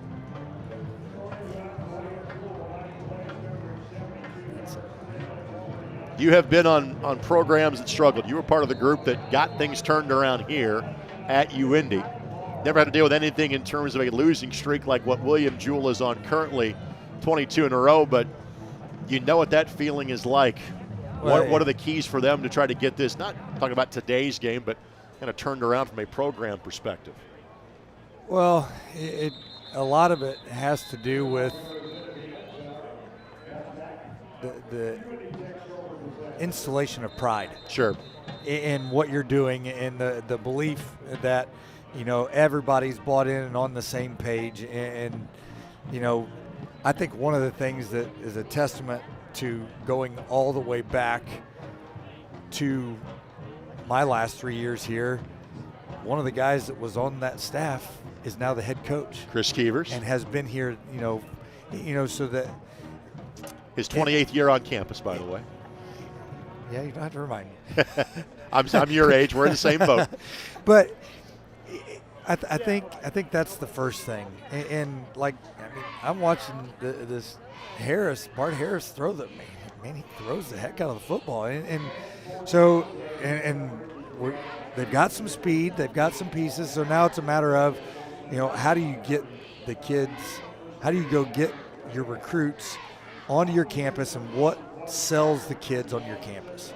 I think that's one thing. We can sit here and talk about all the changes as we look, across this field, but not just across the field, but to look to the south and see that health complex, and what used to be the practice field is now a softball field, and we've got the big dome, and so there's all of these different things that you have to do to make people want to come and play at your school. And I would say that's where William Jewell, that's where their focus has to be. Now the quarterback in Harris is a transfer from Kansas State, so clearly has that pedigree of talent. He looks the part out there. Just a matter of kind of making all the pieces fit together. With a young man on the turf for an extended period of time, let's quickly step away. 24-7, UIndy in the lead. 3:12 left to go in the first half. Back in a moment here on the ISC Sports Network. Meet Kate. She has a lot to juggle. Family, work, it can lead to trying days and tired nights. But we know Kate, and at Indiana Members Credit Union, we know at some point her space at a premium life may change. IMCU is here to help Kate and you find your space. Now, add on or remodel with an introductory rate of 1.9% APR on a home equity line of credit. Today, it's all about Kate. Tomorrow, it's all about you. Because at IMCU, it's you that matters. Rayskillman Buick GMC truck was just awarded GMC Dealer of the Year. Come see why and drive away in a new GMC Acadia for as little as $229 a month. US 31 South or I-465 and East Washington Street or RaySkillmanCars.com. It's Kirby Grigsby, you see, being assisted to the sideline. We certainly hope he is all right. And as we have documented, Didn't take many buses to bring William Jewell here. They do not have many guys in uniform today. 24-7. Handoff to Buchanan. And Buchanan will be limited to a yard or two. I think UIndy's main goal here is just to get this to halftime with a 3-score lead. Yeah, I would expect if they would get a play out here close to midfield, you'll see them pick up the pace here and try to get more points on the board. They'll split the backs this time between Porter and Buchanan. Stankham looking to throw, has Lee on the seam route, and Lee down the middle of the field, trying to break away from a tackler, eventually wrestled down at the 14-yard line. 59 yards in the pitch and catch. What? Okay, so they use a little exit motion, and the exit motion tells him he's got some man coverage, and now he makes it a foot race between Jeremiah Lee and number 26, who is one of the safeties, and Lee just flat runs by him, and then what a great throw. On the money. So again, 58 yards. They'll say forward progress stopped at the 15-yard line. Handoff. Porter patiently waits for the blocks to happen and then sprints for the house. Touchdown, Porter. Touchdown, UIndy. 3-play scoring drive, and the Hounds stretch that lead back to 4 scores, and unfortunately, another William Jewell player is injured behind the play. So they're running just a wham play, and you saw Ethan Hand come across there and block the end man on the line of scrimmage as everybody else is zone blocking, and Porter, as you noted, just be patient, and then as soon as his crease opened, accelerate through and then just be strong enough to carry one tackler into the end zone. Great run there by Kellen Porter. So 3rd rushing touchdowns for the Hound today. Buchanan had the first 2. Porter gets his first of the contest, and hence the chain temporarily belongs to him. His 4th rushing touchdown of the season. Did not get a good look, unfortunately. My apologies, at whom the injured player was behind the play for William Jewell. He is being helped to the sidelines as we speak. It is now 30-7 with the extra point try to come. This one from Boozman is good. So now William Jewell will have 2 minutes to try to move the ball down the field a second time. But the Hounds, in their 3 wins in conference play, have scored 59, 70, and 77 points. They're on that sort of pace today, sitting on 31 with 2 minutes left to go before halftime.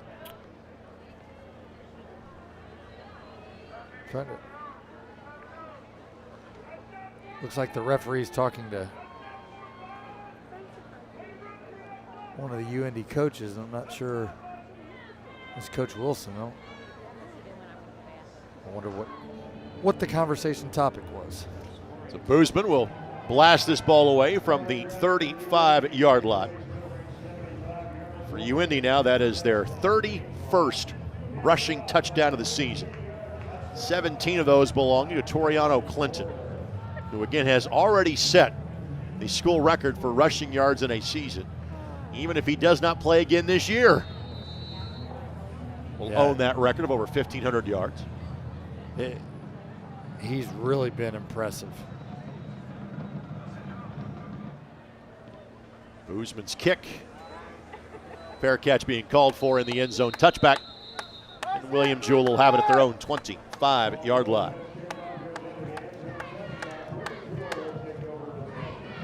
Impressive kick into that little breeze there by Boozman to get that ball into the end zone. If it's Clinton, the next record, let's just see the quick scoring strike by UIndy after giving up the first touchdown of the game. The next record that Clinton is likely to add to his resume would be the total touchdowns record at UIndy. He is 4 away from Clay Fiechter's record of 46. Toriano's sitting on 42. Handoff and back to the line of scrimmage and no more for Benoit. See if either team really is in a hurry here to call a timeout going into halftime. Well, I would guess that William Jewell running the ball right there is trying to get themselves to halftime. And not exactly moving at much speed here with 20 seconds left on the play clock. No, and again, it's a recognition of kind of where you are. You know, you're working on kind of more basic and fundamental things.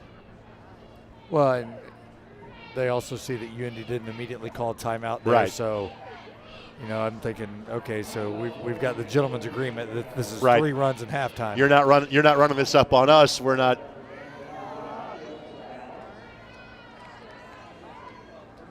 So 3rd down and 10. Back-to-back carries of no gain for Benoit. You see the coaches kind of discuss it as Coach Wilson walked from, you know, if we were going right to left here, you know, from the 25-yard line down towards the opposite end. And are we calling timeout here? No. Okay, I'm going down to the other end. Yeah, if one team doesn't want to stop it, the other team generally should oblige. Play clock is at 3. They may have to burn a timeout here and they will. William Jewell will call the time. Let's make sure everybody's on the same page. We'll do so with 32 seconds left to go before halftime. Again, this is the 9th time that these programs have met. They did not meet in the spring because William Jewell was in the opposite division. UIndy played the other 2 teams that played that were in the East, that being Quincy and McKendree. It's how it was done in the spring season. And then played Truman from the Western Division for the spring season championship game. UIndy has won most of those games in rather lopsided fashion. So that the one exception was the season finale in 2014 that saw William Jewell, despite the fact that UIndy won the GLVC that year, knock them out of the playoffs by winning that game here 27-24 back on November the 15th of 2014. But frankly, most of the games since these two became conference foes have kind of gone like this one has at 31-7. Yeah, the upset was a game that really, really surprised me. And I can remember talking to Coach Keevers, and he said we flat out failed to show up. Tap pass here, and nice cut back here, and potentially headed towards a first down, but it won't be.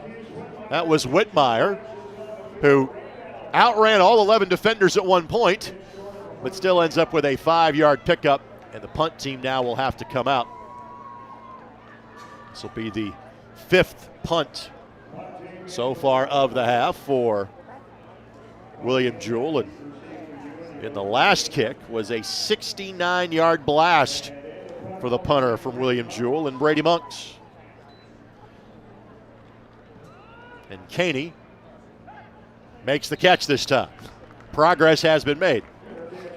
I have a feeling, just again, Coach Keevers was the special teams coordinator when he first came here, and he and I had more than one conversation about special teams. I have a feeling Mr. Caney might have drawn Coach's attention.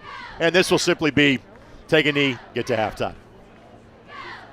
No need for further aggression at this point with a 24-point lead and 30 minutes of football left to be played. So on senior day, it is largely going according to script for the University of Indianapolis. It appears to be on their way to a 6th victory of the season. They lead William Jewell 31-7. Stay tuned, the halftime show and a special guest comes your way next as you're watching University of Indianapolis Greyhound football here on the ISC Sports Network. Looking for Indy's best barbecue? Swing by City Barbecue. Our barbecue is smoked the way it should be, low and slow over local hickory wood. Our teammates whip up our classic barbecue sides and mouth-watering desserts from scratch every day, too. When you think about it, barbecue's perfect for any occasion. Tonight's family dinner, Friday's office lunch, next weekend's tailgate, or your next fancy event.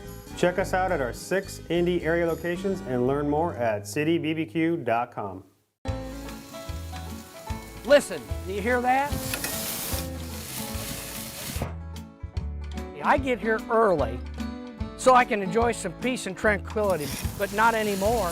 Before very long, there'll be a bunch of families here, and there'll be a bunch of rugrats running around, ruining what used to be a wonderful, quiet place. But oh no, the Hound Pound Nation will be here. they'll be raising havoc. This place will be bedlam before very long. I wanted to enjoy myself and have a great peaceful moment before this game starts. But you know what? It's really worth it.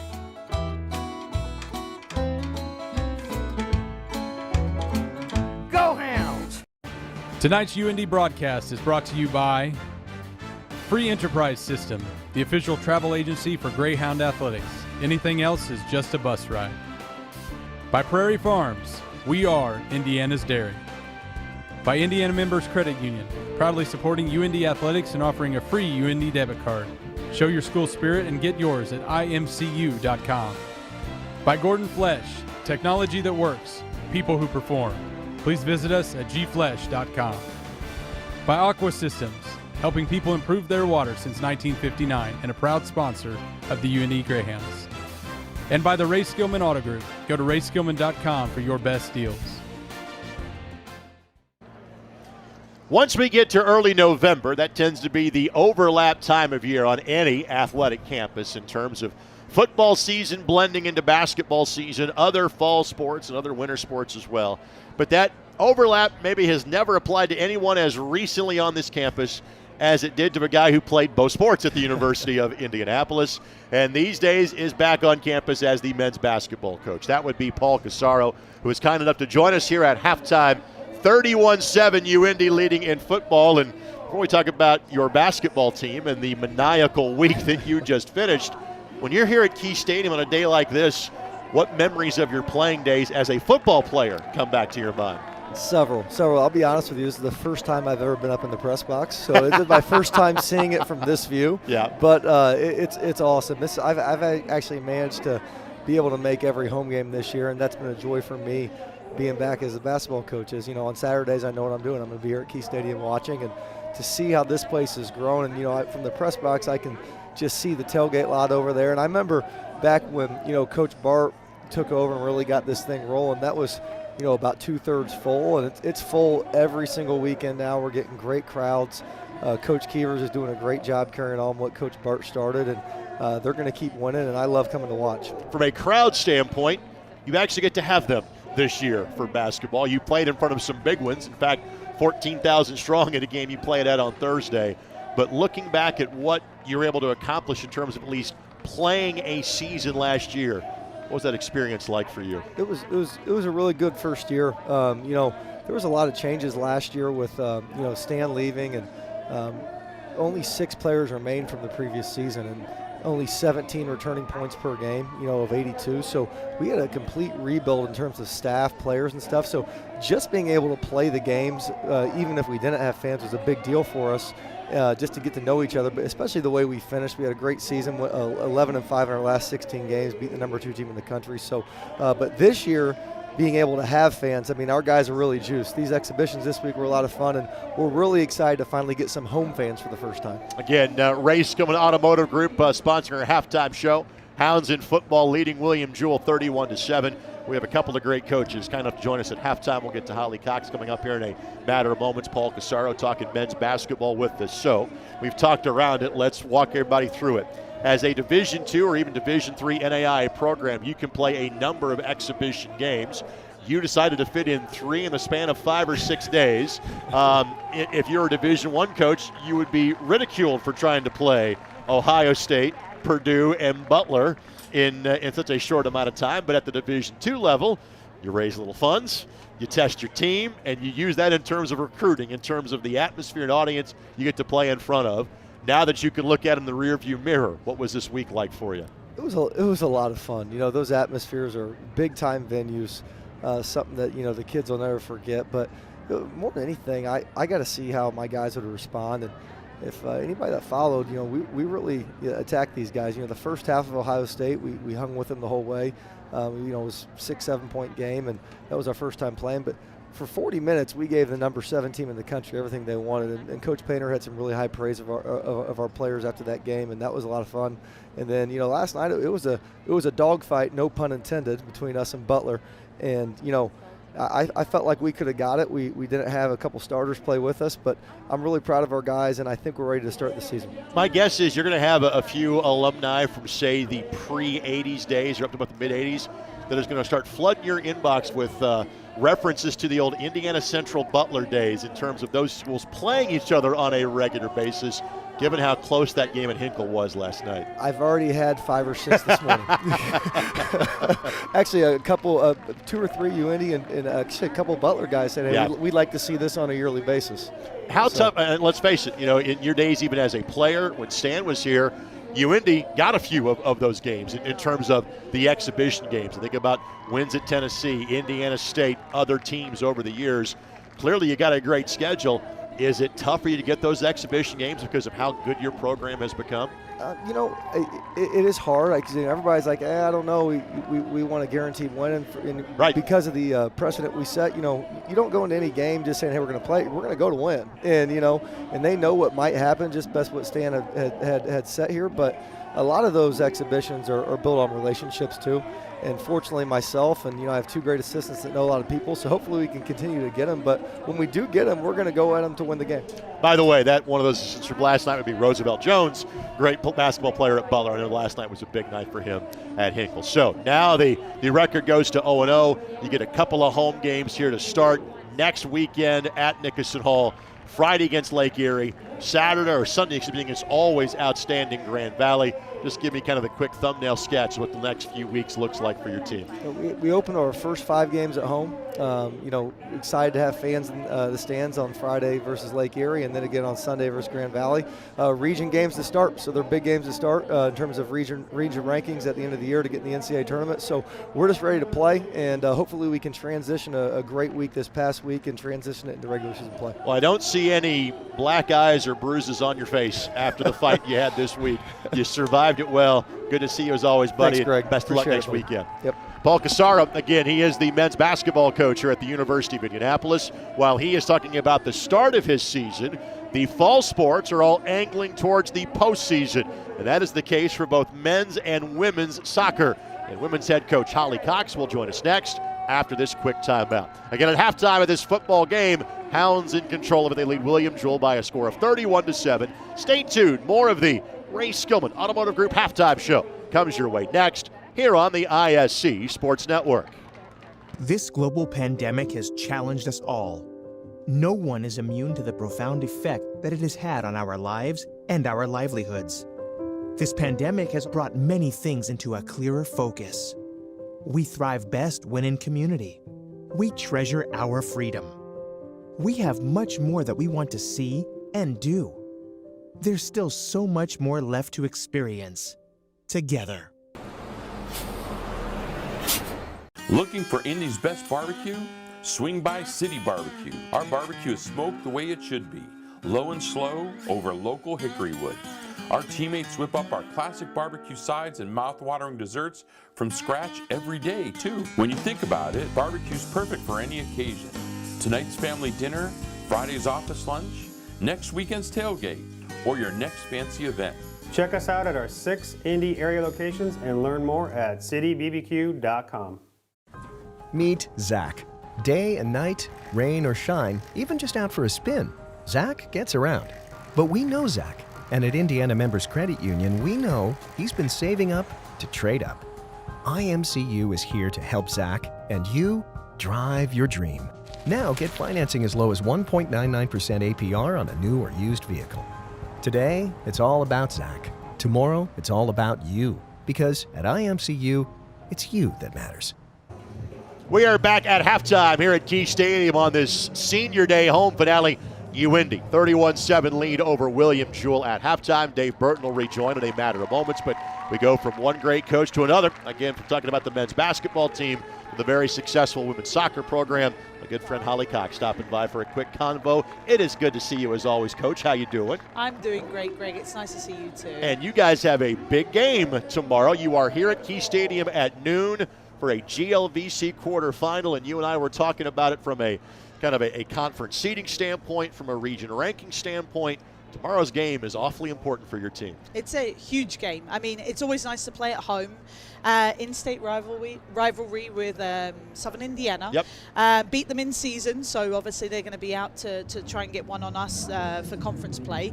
Past 2 seasons, 2019 season, 2020 season, they've knocked us out of the conference tournament, so we're overdue a win against them in conference tournament play. You and I were talking about this, and we've alluded to this in football as well. Again, you played as close to a full season as you could in the spring. There were no playoffs. It was just, hey, you were trying to play and win the honor of the conference championship. But now really you're about at 30 competitive matches over the course of about 7 or 8 months. How has that wear and tear treated your team?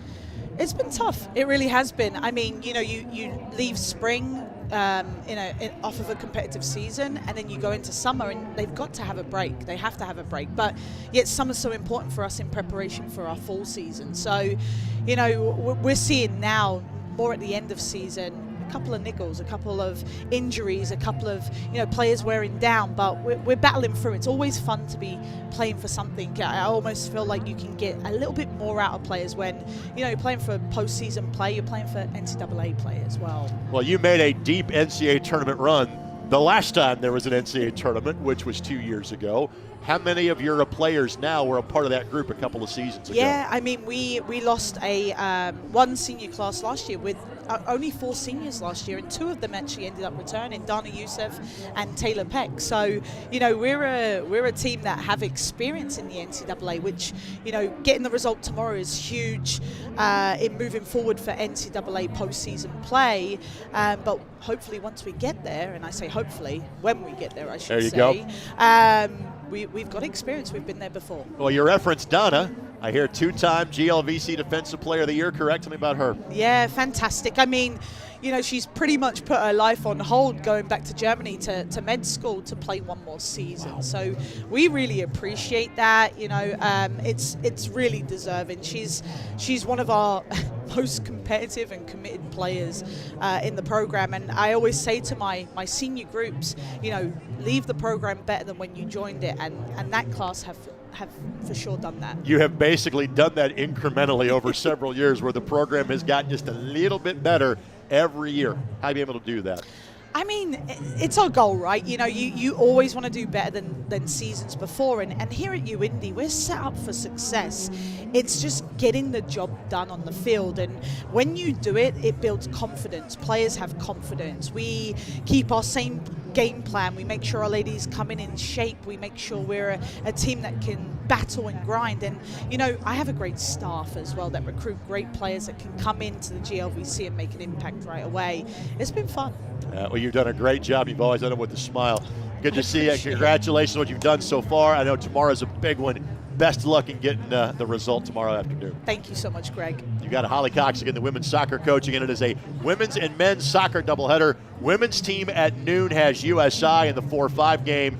The men's team in the 1-8 game, they will be playing Lindenwood tomorrow, a team they drew with last Friday. If the men's team wins tomorrow, they will host the conference semifinals and finals here next Friday and Saturday, or Friday and Sunday, I should say. UIndyathletics.com. GLVCsports.com has more information on that. Dave Burton rejoins us after this as we go over halftime highlights, halftime stats, and I'm not sure if he can find coach's corrections for the Hounds for half number 2, because the first half went pretty well. They lead 31-7 here on the ISC Sports Network.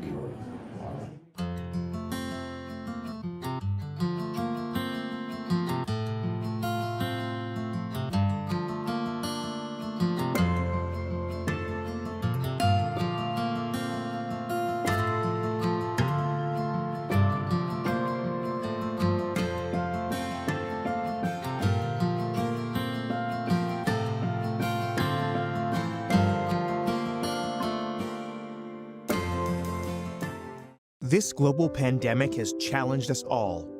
No one is immune to the profound effect that it has had on our lives and our livelihoods. This pandemic has brought many things into a clearer focus. We thrive best when in community. We treasure our freedom. We have much more that we want to see and do. There's still so much more left to experience together. At Free Enterprise, when challenges come, we meet them with new resolve and new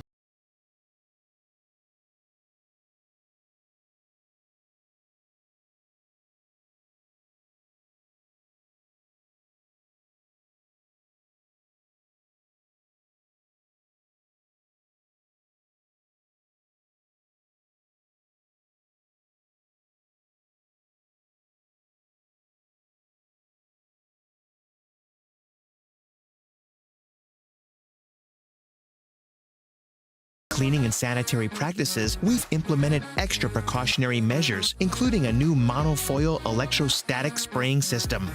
This same system is used in hospitals and by legacy brands like Disney. Rest assured that at Free Enterprise, we always take great pride in going above and beyond to provide you and your group with the best care and service possible. We're excited to get our wheels turning and your group moving.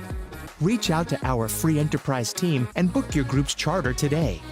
Travel Free Enterprise, because anything else is just a bus ride. The drive, the take, fouled, and it goes! Lobbing it to the back of the end zone. They're going to say it's a touchdown. Left foot gets through. Goal for Vargas. Hamilton will score!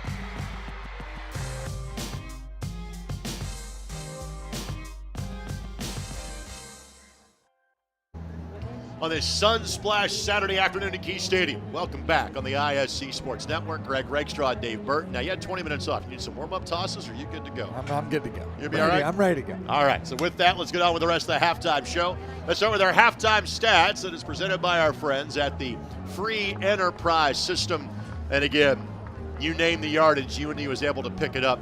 238 yards on the ground, again, without your number one or number two running backs in today's game. That tells you how good the offensive line is. And you know, it also speaks to the punts not getting caught. True. That led to some long fields. But they took advantage of it. And you know one of my jokes at the time was, at the end of the day, they're just going to look at the stat line and say thanks for not catching that because you gave us more yards. The time of possession is what's really kind of neat. You know, you're able to use 16 minutes and 52 seconds for 31 points versus 13 minutes for 7 points.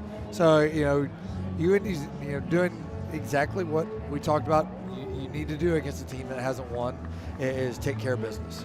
Our halftime highlights are presented by HoundGear.com, and a lot of big rushing plays to show you from our first half highlights for UIndy. Again, you see some of those numbers for William Jewell. They were able to get some traction late in the half, had to put together a very nice touchdown there to make it 24-7. 31-7 our score at the break, and that is the opening drive of the game that saw Paul Boozman connect from 51 yards out. Yeah, you know, great kick. It's rare that you see UIndy attempt a 50-yard field goal, and that wasn't just an attempt. That was, that thing was right down the middle and would have been good from close to 60. In terms of some of the, again, yardage totals that UIndy was able to put up at halftime, again, 240 yards of rushing. Frankly, whether it was Buchanan or Porter, it was impressive. Third interception for Cassius Kearns and fifth receiving touchdown for John Eineman on the season. Yeah, and UIndy really did a nice job.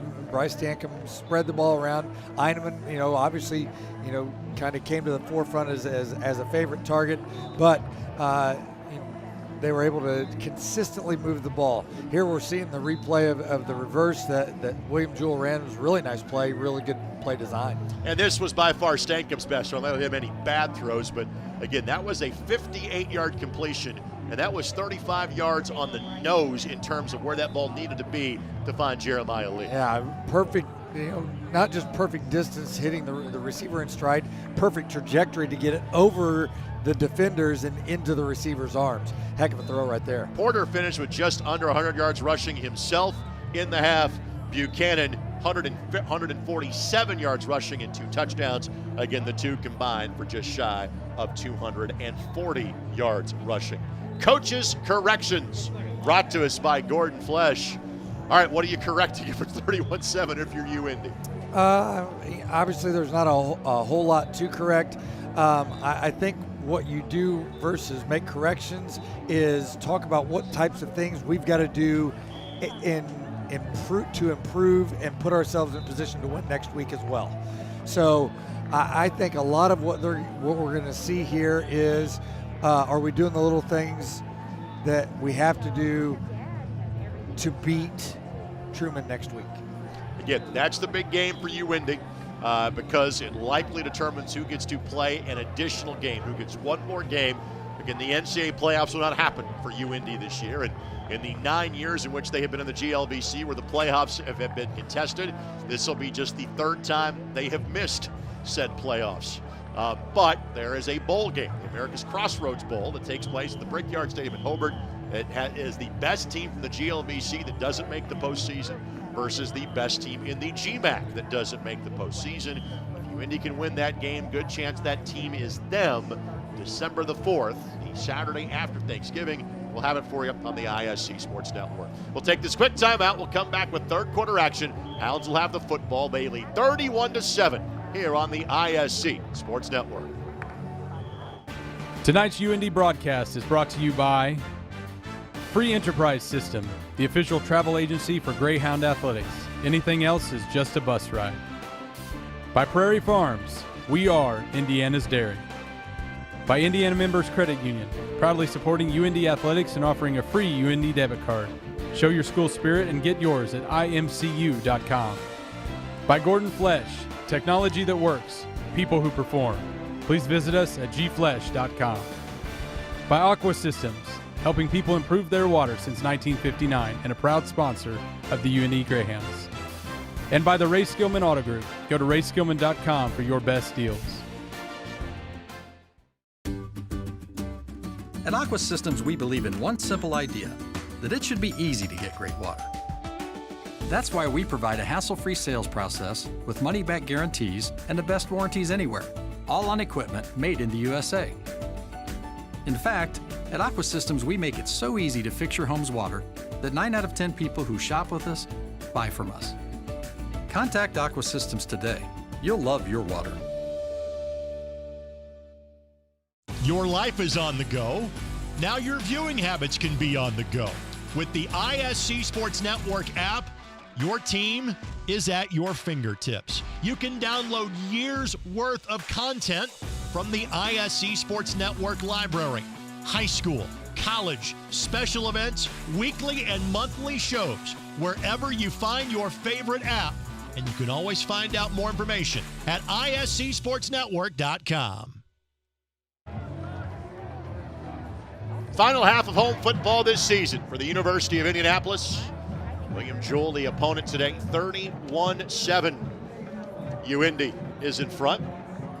And the Hounds will have the football, and I would expect you would see a significant dose of the running game for UIndy, as you saw in half number 1 as well. I'm curious to see if we maybe see some running backs make their season debut for UIndy, because again, you're without your number 1 and 2 backs and no Clinton. A little bit different now in how the redshirt rules work, and obviously there are players that get 6 and 7 years because of the pandemic. Be more liberal in terms of how far in the running back room you get to go. I'm not sure how many more guys there are to give the football to, frankly. And that will be an interesting thing to see here, and obviously you want to keep people healthy and take care of business. And but at the same time, if you get an opportunity to give some guys a chance that have been practicing since early August, by all means, here in early November, throw them out there on the field and let them carry the ball. Lee with the carry. And then the other debate is going to be, how much time do you give to the backup quarterback when, again, you've got a 7th-year senior on his senior day, a kid that saw a little bit of time early, but really waited for a long time to get his shot. How much time do you give him on this final home game? Yeah, as payment for, sticking it out. Lee on the slant. Lee the first down. Vest on the tackle, but not before a gain of 13 and a UIndy first down. Yeah, good opening play right there. Just you're given a little short hitch to throw. Set your feet, fire a strike.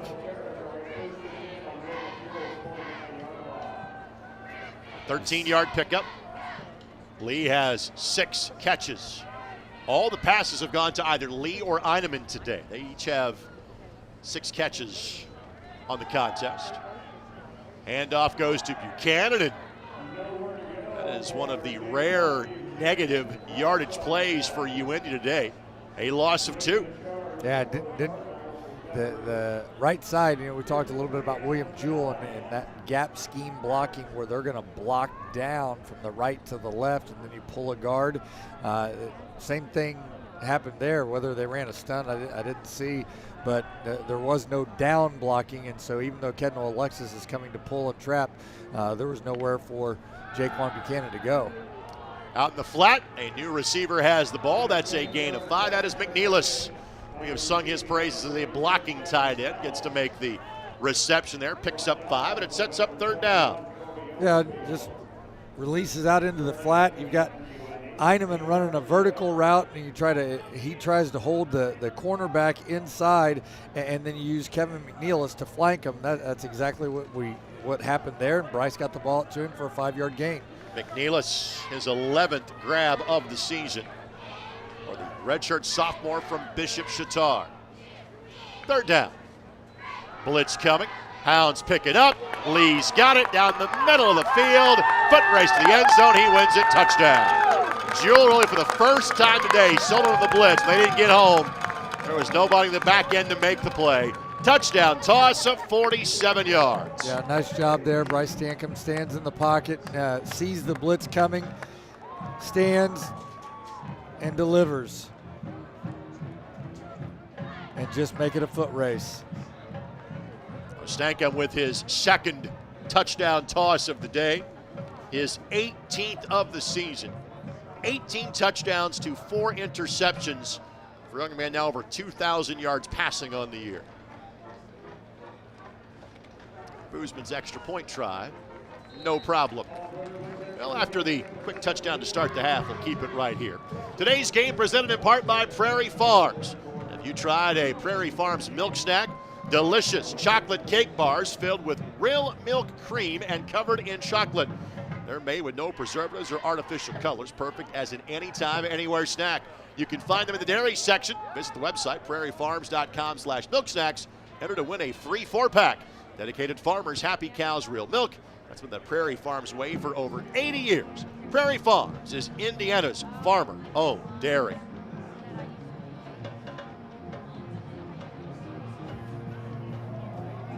So 38-7 for the Greyhounds, just 2 minutes in to half number 2.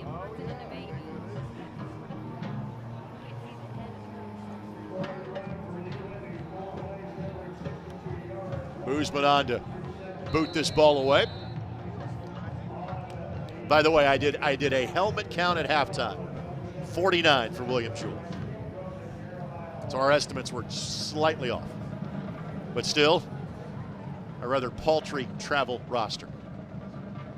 I mean, you're literally at 2 deep. And a couple spares. Offensively, defensively, and maybe a couple extra kickers. Fair catch.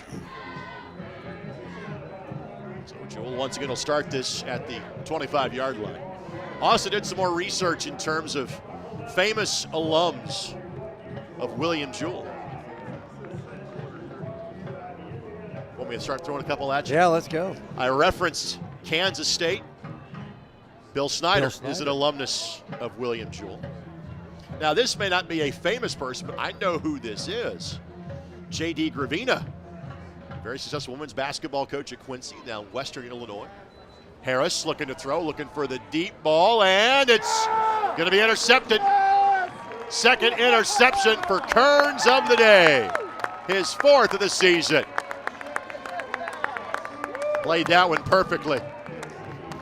Rather nonchalant about the pick. He turned and the ball was there in his breadbasket. Well, and so you're taking a shot down the field. Harris can't quite step into it because he's got a little bit of pressure right in his face, and you don't step into the deep ball. It gets underthrown and it gets picked off.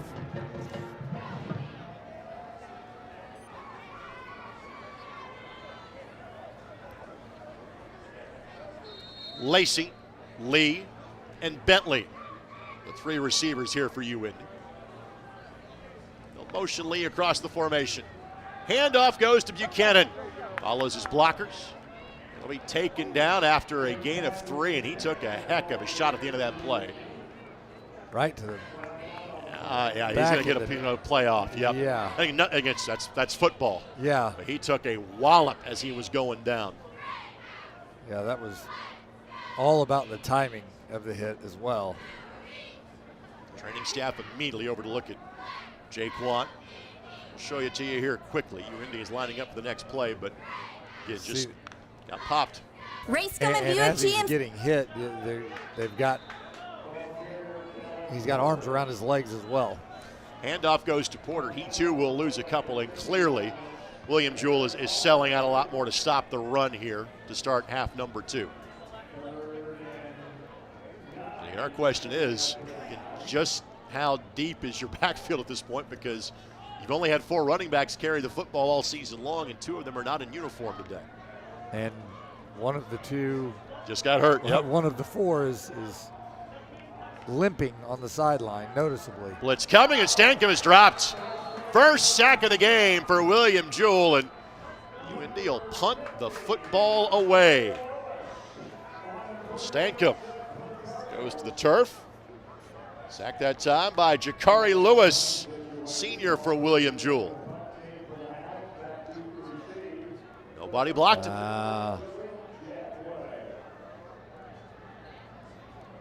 Yeah, that's just. It's a Boozman. That's a missed assignment. Lined up in punt formation one time.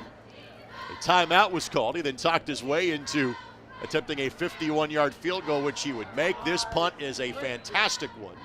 And Jewell will field it back at the 23-yard line. That is a 41-yard punt with no return. Amazingly, there is one other William Jewell alumnus that has a tremendous tie to Indianapolis and is famous for his work in my field of work. One of the legendary sports voices in the history of the city of Indianapolis is a William Jewell alumnus. I'll start giving you some hints as we go along. What's the primary sport? Handoff here. He is primarily known for his role in auto racing locally, but covered sports of every variety for many decades and made an appearance in the movie Hoosiers. Second and 12 after a 2-yard loss on the play. Tom Carnegie? He's on it. Is an alumnus of William Jewell. How about that, huh? Legendary sports director, the late Tom Carnegie at WRTV. I remember as a young kid. On the throw on the slant, and that is bobbled and dropped. 3rd and 12. I want to say a guy named Ed Sorensen followed Replaced him, that is correct. Brian Hammond's learned at the feet of Tom Carnegie as well. Of course, 25-plus years at the Golf Channel. Right. Helps us from time to time on the ISC Sports Network as well. Jesse Thomas was the intended target. 3rd and a dozen. God bless the internet. You can look things up like that quickly. Line to gain here for the Cardinals is the 34-yard line.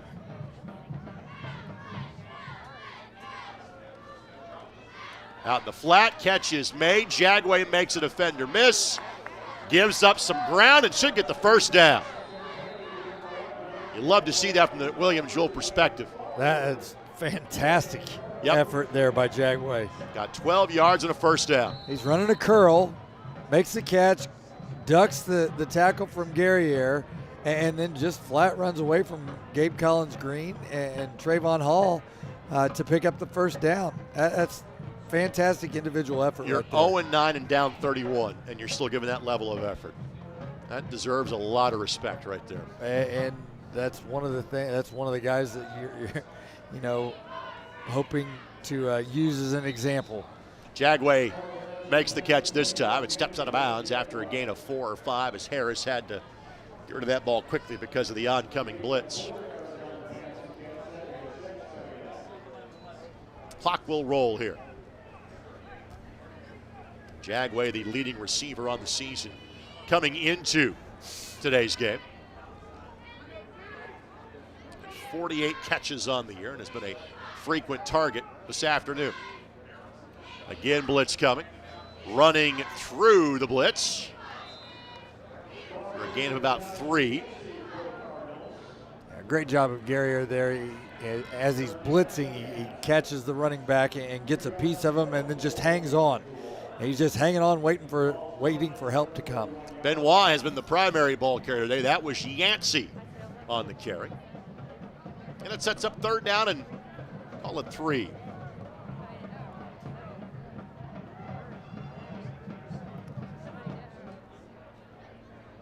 Again, Hounds come with the blitz. Out in the flat, catch is made, 1st down. Guerriere and Burks combine on the tackle. But the catch is made by Winston Quinn for a 1st down. And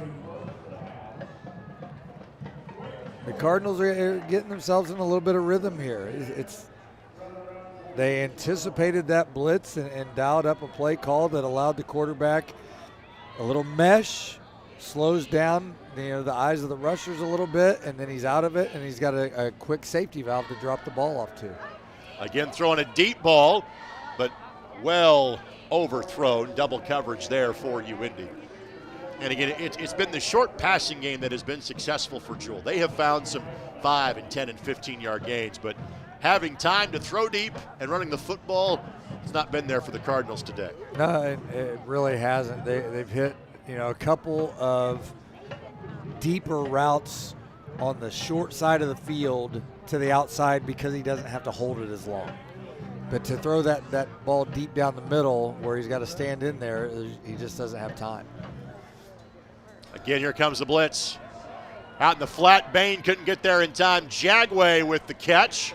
And again, fights for extra yardage. He'll be just shy of the 1st down marker after a pickup of 9. That is an impressive throw. Yes. That is, we call that a hash throw. That's throwing the out route from one hash outside the numbers. And that ball got there in a hurry.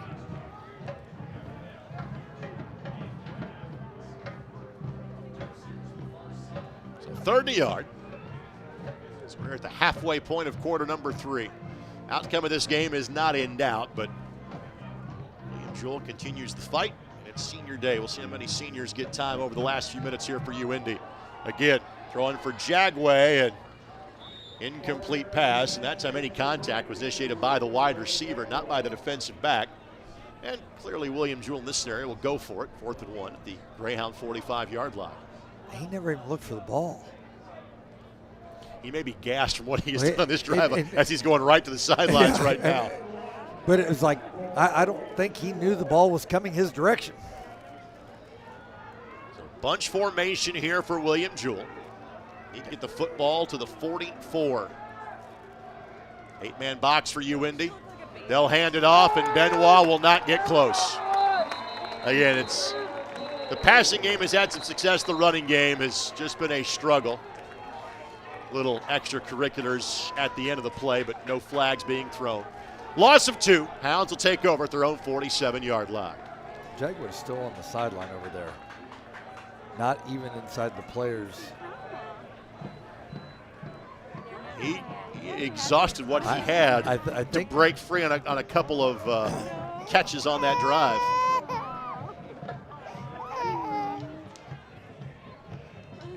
So 1st and 10. Porter in the backfield, and we'll see if we see Buchanan again today after he got hit on the last drive for UIndy. Stankham throws out to McNeilis, and McNeilis will get 5 or 6 yards, and frankly, you may see UIndy have to pass the ball more than they normally would in this scenario. It's because they're out of running backs at this point. Well, yeah, and in addition, the way that William Jewell is playing them, they can use short passes like that as their running game. So 2nd down and 4. Porter will get the handoff this time. Again, not much there. Gets what he can out of it, which is 2. What are you seeing different from William Jewell defensively to slow the running game down here in the second half? Well, right there, they walked their Sam linebacker up to the end of the line of scrimmage and gave a 5-man front look and then there's 27. So they're slanting to the field, and they brought both the inside linebackers. They're just saying, here comes 7 guys, and we're not going to let you, give you wide open holes to run through. Ball is tipped. Good read that time by William Jewell defensively, because the slant pass was there for a first down. The player that had the sack on the last drive for William Jewell, and Jakari Lewis, is the one that read this play and knocked the ball away. The punt team once again will come out here for UIndy. Well, one of the worst things about that play is it is what I was talking about, short run or short pass that acts as a run to get the first down, but when it's incomplete, it stops the clock. Boozman. Fair catch called for by Jagway at the 12-yard line. Today's game presented in part by Indiana Members Credit Union. How to support the University of Indianapolis athletics and offer a free UIndy debit card with a free checking account and e-statements. Get your UIndy debit card today and show your school spirit. Visit any IMCU branch or sign up online now at imcu.com. Membership savings required, federally insured by the NCUA.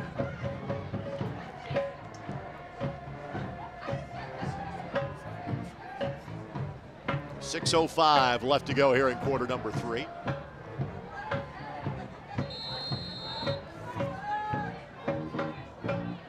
Referenced numerous times that UIndy will finish their season at Truman next week. William Jewell will take on Quincy next week, and that game should be a competitive one. Handoff, nowhere to go. Loss on the play. It was Yancey on the carry. And a loss of 2.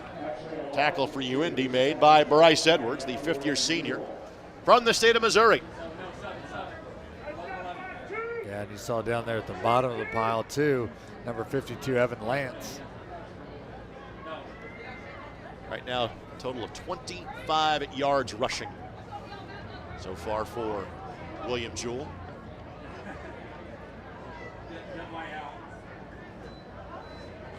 On the throw, out in the flat, catch made, and about a yard shy of the first down. That is Jesse Thomas on the grab. Here from the state of Florida. Played community college football at Butler Community College in Kansas. So in this case, Coach Cooper, blitz, keep the defensive backs back. All right, give the completion. That tackle's got to be made right there.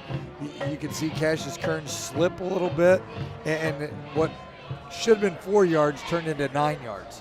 Quarterback trying the keeper, and Guerriere disposes of him, but then a flag is thrown at the end of the play.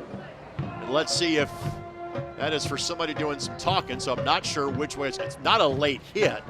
Quarterback was trying to go for the first down, but again, there was some yapping at the end of the play. And let's see which direction that flag is going to go. Yeah, just judging by the posture of Chiave Guerriere, I'd love to see them wave this one off. The conversation continues. Where the ball is marked, I believe he's shy of the first down, but the penalty, we'll have a lot to say about that.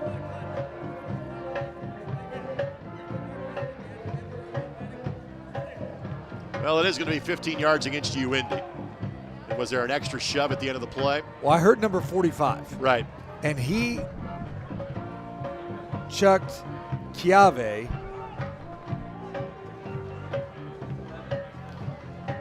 Well, 45 was a William Jewell player, not a UIndy player. That's what I was trying to figure out. Correct. And when Dave Hubler kind of signaled what player it was to the bench, he said 45, and Chris is like, that's not our guy. That's their guy. Correction. It's going to be against William Jewell. They're pointing in the direction. Yep.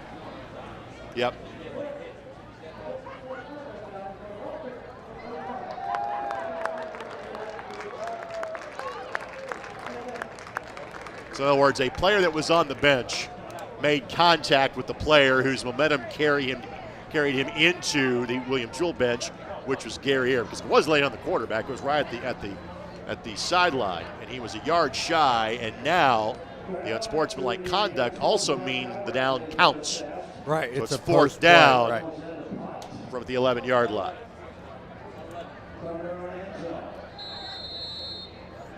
Great job by our cameras to have that documented for you as well. Our crew has done a tremendous job, as they always do. Monks with the kick. Caney lets it bounce. And again, an extra 10, 15 yard for Monks. He should send Caney a Christmas card at this point. He's done wonders. Caney has done wonders for He his is average. improving his scholarship by the yards per punt average. So back to the 41-yard line.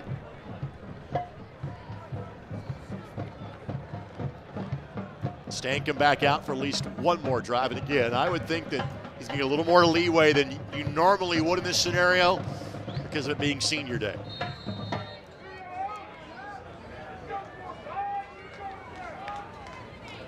Porter on the handoff, and Porter finds a little bit of space that was there. Is there a flag? Nope, just a helmet came off of a defensive player. That's the reason for the whistles. So the gain will stand. 5-yard pickup, second down. Really good patience there by Kellen Porter. Just fairly simple, straightforward zone run to the left. Everybody, all the offensive linemen, even H-back, even hand, are all stepping to their left, and then he's just looking to run the same thing here, pull it out, Lee throw the hitch. Bounces it outside. First down, wrestled down at the 43-yard line. Lee will pick up a gain of 11. Again, Lee and Heineman have been the preferred targets of Bryce Stancomb today. Yep, and it's really good play call there. It's the same exact run look, and just that little action into the running back holds linebackers, flip it out, and let Jeremiah Lee do what he does. Max Venato with the tackle. Hand off to Porter, and Porter follows Kednell Alexis. Pick up 3. Reference the fact that Kednell played at Lawrence North. Congratulations to Pat Mallory and Lawrence North. Won their first football sectional last night in 31 years, beating Lawrence Central in the championship game. That's the game we will have on ISC next Friday. Lawrence North playing host to Center Grove. Second down and 7. Out in the flat, that's Heineman. Should be good enough for a first down before the defensive back pushes him backwards, and Ethan Reynolds. They'll move the chains after the gain to the 31-yard line. A pickup of 9 on Heineman's 7th catch of the game, and good to see Jaquan Buchanan heading back out there for UIndy. Yeah, absolutely. Yeah, when he went off, when he came off, you didn't know if he'd been hit in the head or if it was an ankle or a knee, and obviously none of the above. Here he is, probably going to get a chance to carry the ball. Handoff on cue, but again, nothing there. A loss of 5 on the play. And again, if you're William Jewell, it's the little things. You're trying to look for positives where you can find them. Their run defense has been stout here in half number 2. Obviously, it was the point of emphasis at halftime. We may not win this game, but they're not going to run through us, as though after 240 yards in the first half. Right. Yeah. You are looking for points of pride when you're getting on the bus. And again, next week is a game they can win. Quincy is a team that's also in the back half of the league. They'll have a chance to snap that losing streak 7 days from now. 2nd and 15. Stankham, quick hitter. Heineman knocked out of bounds after he picks up 5. It's 3rd down.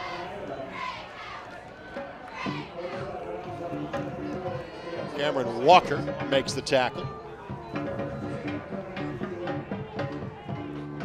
Heineman having a career day this afternoon. Really good. Well, he's one of those young men that when he committed to play at UIndy, he just kind of knew he was going to be a difference maker. And again, because of all the injuries in the spring and players graduating, it was a very young receiving core. He has stepped in and been big right away. On the out, there is Bentley, who got the toes down for the first down. Good to see the native of Louisville, who's been limited by injuries these last few weeks. He's on a bit of a pitch count today, a play count, if you will. Makes the grab for the first down, needed 10 and got 12. Yeah, and that's really good. Really good job of knowing where he is and spatial awareness and getting those feet in bounds. Under a minute left to go here in this quarter. He's looking to punch it in one more time. Running play here would likely be the last play of the quarter. Hounds will look to throw. Stankham on the flat, that's Bentley, and Bentley bobbled it. That's incomplete pass. He tried to make the move before he had possession of the football, second down. He could feel where the defensive back was. He was going to make that catch, and he was going to take it away, and he forgot to make the catch first. And this is a UIndy team that, again, their top 3 receivers in the spring. Aaron Matteo got hurt in the final game of the spring and elected not to come back for what would have been a 6th year. Ryan Topper then said, hey, I'm ready to move on with my life as well after 5 years. Davion Bell injured, is planning on coming back and playing next fall. You have a young man like Torrey Ponder that got hurt early in the season too. As Buchanan gets the handoff and is sent backwards after picking up 1 yard. So you get a lot of freshmen and redshirt freshmen all of a sudden are given this opportunity at wide receiver. Right, and Ponder, he was a guy that's a transfer that, correct. They thought, okay, we've lost these 3. Let's see if we can find somebody to come in. And here comes Torrey Ponder, and then within 2 games, 3 games, he's out with injury. Hounds do not have to run a play here. Play clock will give them some pad, but they will go ahead and snap the football on 3rd down. Looking for the end zone, and this one, Bentley! Got it! Touchdown, UIndy! Frank Bentley gets his 2nd touchdown grab of the year. He's missed 2 games due to injury. That's a popular catch, you can tell by the amount of teammates that go meet him in the end zone. Final play of the quarter, and Bentley, a highlight reel grab. Touchdown, UIndy. Yeah, this is a fantastic catch right here. 1-on-1. Might have got away with a little push. Those feet are in bounds. 1 foot's all you need in college football. And it was in. Great camera work from the opposite end zone to show that to you. Boozman's extra point try is good, and go to quarter number 4 with UIndy enjoying a 45-7 lead. 4th quarter action comes your way next on the ISC Sports Network.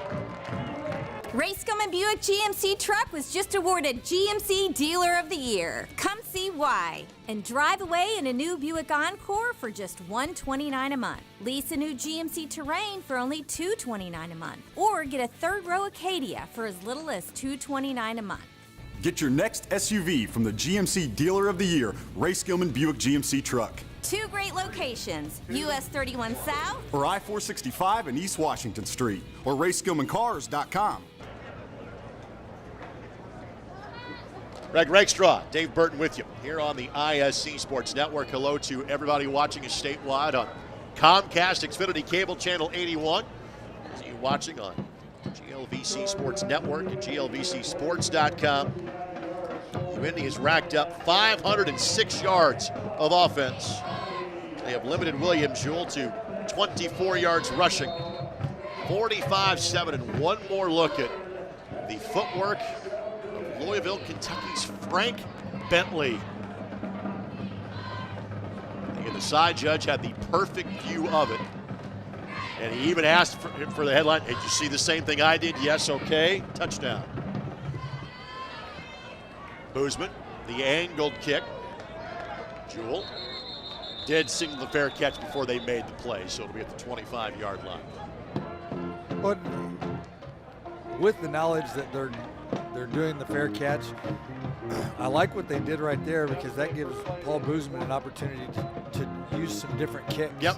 You know, okay, they're going to fair catch this. I'm going to work on the, the little pop-up kick. I'm going to try and get it. They'll talk about placement. We want this outside the numbers, inside the numbers, whatever. But really good job of doing some different things to work at the end of this game.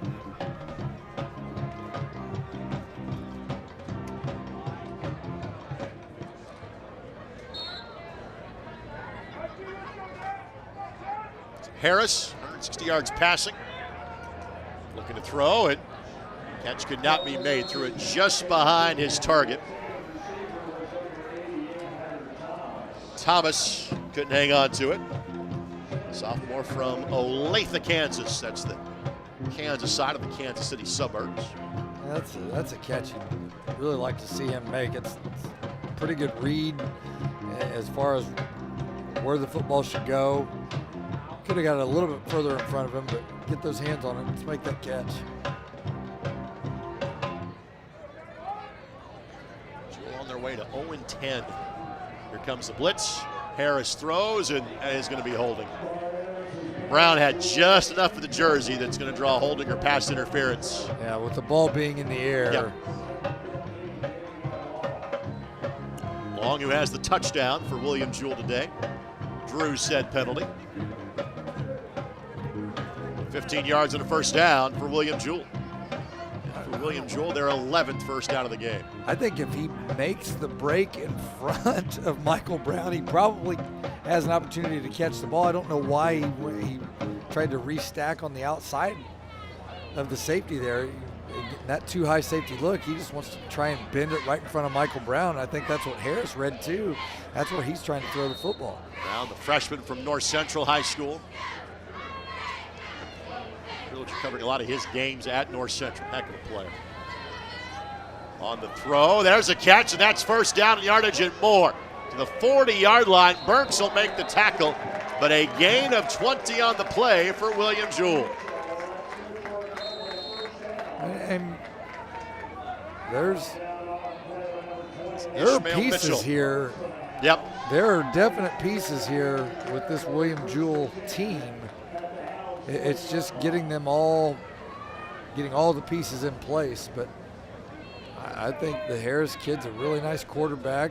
That's a good target he just threw to right there. And Ishmael Mitchell, there's a lot of good pieces here. Mitchell had 14 catches in the season coming in. They're going to be a reverse, and again, Long has room to rumble. This is the play in which William Jewell scored a touchdown in the second quarter, and that time it goes for a gain of 9.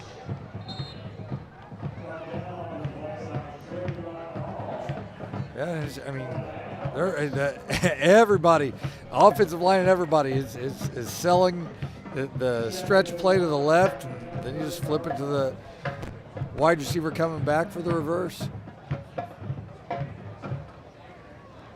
Second and a yard.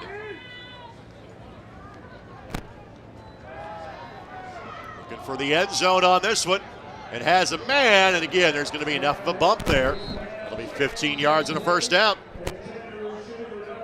The safety that time for UIndy made contact where the ball got there. That's Trayvon Hall, redshirt sophomore.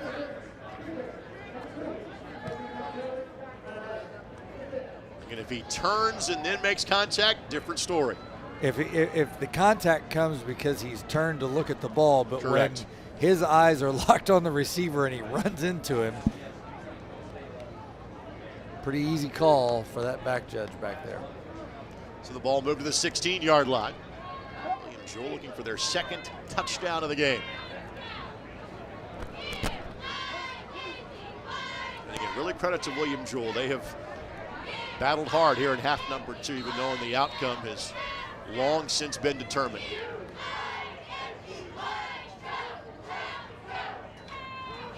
Handoff goes to Benoit, and Benoit will score from 16 yards out. Second rushing touchdown of the game for William Jewell. And for Benoit, his second of the season. And it's been awfully tough sledding running the football today for William Jewell, but credit them for putting together a solid drive to start the fourth quarter. They ran a little trap play, and it's kind of rare, but you see 60 rips underneath there and is able to get underneath of Dylan Shelton, and as he releases up, Dylan goes upfield, which makes the trap block pretty clean, and it's just a straight shot there for Benoit into the end zone. As a reminder, Greyhound fans, you can find tons of authentic UIndy sportswear, t-shirts, game wear, and giftware, all at houndgear.com. It's the superstore for UIndy fanatics. We saw the backup quarterback starting to get loose for UIndy. That could be a sign that Bryce Stankum's day is done. Although, as I say that, Bryce is picking up that helmet. If you waited as long as Bryce did to play, I'd be wanting every minute on senior day, too. The backup, by the way, is Connor Cadet, freshman from Harrison High School, just across the Ohio-Indiana state line from East Central High School, where my partner Dave Burton might be heading in a couple of weeks. He's the offense coordinator at Roncalli. They got to get past a very good Mount Vernon team first. Then they would face either the 4A champ from 2 years ago in Evansville Memorial or East Central, who has been a frequent state finalist over the years. Pop-up kick, fielded it just past the 15-yard line by UIndy. That's Lee. Will run across the formation, trying to get to the corner. He'll be wrestled out of bounds at about the 44-yard line. And it will be Cadet that is out to start this drive for UIndy. Nice return here. Jeremiah Lee, patient, and uses his blockers and gets outside. Tries to stiff arm him. Just not quite strong enough yet. Peyton Moore with the tackle for William Jewell. So Cadet this year, 2 for 2 passing for 13 yards. Has 1 rush for 13 yards, and again, took a heavy dose of handing the football off here. They'll do that. That's Buchanan, and Buchanan will surge forward for 5 yards. And Lee, and defensive back for William Jewell, and Max Venata exchanging addresses for Christmas cards and Thanksgiving pleasantries, I'm sure, at the end of that. Yeah, that will be something that probably needs to be watched fairly closely here. Is, you know, you get in a game that's 45-14, and making sure guys keep their head on their shoulders here. Play clock is at 4. UIndy will try to drain the play clock as best they can. Buchanan will pick up 4 yards, 3rd down and 1. The young man that loses the headgear is Kennedy Miller. That's at least the 2nd time that's happened for Kennedy. Now, Dave and I are the wrong people to ask in terms of having hair get in the way of keeping headgear on at this point in time. But perhaps finding him a slightly bigger helmet might be the way to go. Or a slightly tighter chin strap. That might help too. I thought you were going to say slightly less hair. I'm like, no. Enjoy that as best you can. Absolutely. I'm not here to judge anything about anyone's hair. I thought it was 3rd and 1. Chain gang has moved, so 1st down. Handoff goes to Buchanan. He'll pick up 2. It's a bit generous on the chain gang moving on that, but we play on. 2nd down. Might have been a manner for the officials to keep the clock also in consideration. Rolling. And again, the outcome of this game is not in question at this point. 18 seniors playing their final football game here at the University of Indianapolis today. Tyson McGee out there as a wide receiver for the Greyhounds. First time we have seen him today. So they did make a couple of adjustments up front. Clay Hadley is now playing center. Hand off to Buchanan. He is dropped after a loss of a yard. The Hounds actually had negative yards rushing. Part of that was the sack that Stankham took, but in the 3rd quarter, they went backwards in terms of the rushing game. 68, Tyler Selm came in. A man from Franklin County High School. I had a chance to see one of his high school games playing against East Central a few years ago. Tyler at 6'4" and 327. One of the larger buildings in Franklin County this time. 3rd and 9. Jamie Taylor's in at right guard. Not gonna get the chance to throw the football. Throws the out, and that's Caney. So Caney out to the 40-yard line. That is a gain of 6 on the play, but not enough for the 1st down. And here comes the punt team out. And Cadet is now 3 of 3 throwing the football this season. I mean, he definitely looks the part. That ball came out of his hand, nice. Good accuracy. That is a freshman. Well, I think, you know, I kind of thought we might see a more of a read option type look with him and him possibly keep the ball. Brian Mullins, the backup punter, is in. The lefty hits a corkscrew. That hit a UIndy player in the helmet. I don't think that was a William Jewell player. I think that was a UIndy player. And it went out of bounds at the 1. Yep. I mean, it took a left turn. Well, if it did that, that means it hit a William Jewell player. Is what that? I thought it hit a UIndy player in the helmet. If they're going to mark at the 1 yard line, that means it was off a William Jewell player. How about that kick?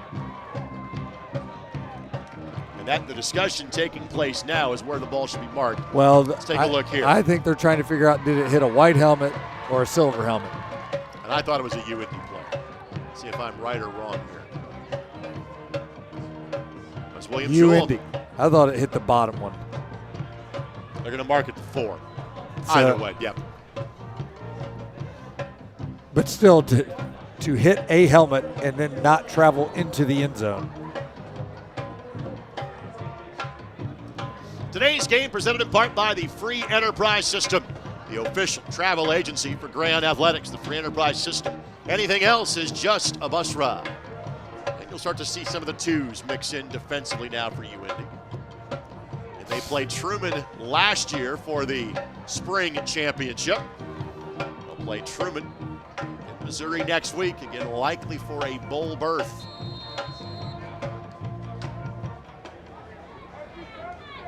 Pleasure calling that game 2 years ago that Truman played against Ohio Dominican. Quick hitter out to Jagway, and that should be right around the first down marker. So step out of bounds at 14, and that should move the chains. It will for a first down.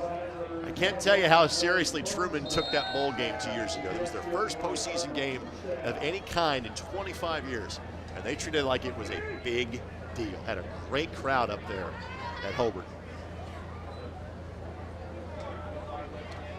Well, Sunday evening, the commissioner of the GMAC, Tommy Dager, we were talking, and that's what he hopes, you know, as this all settles itself out, that the two teams that are going to play, it want is to be there. They want to be there, and the fans want to go and watch.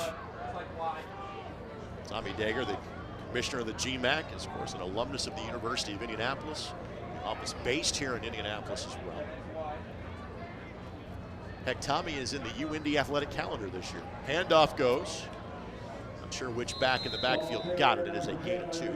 This year for the UIndy Greyhound Club athletic calendar, they had basically an alumni athlete representing every sport. Tommy got the nod for baseball. Tommy got when we got the calendar, my wife said, "Hey, look, we know this guy." Buddy Krishnan was the representative for tennis. Heck of a tennis player back here in the mid to late 90s. That was Benoit on the carry. He picks up 2. 3rd down and long.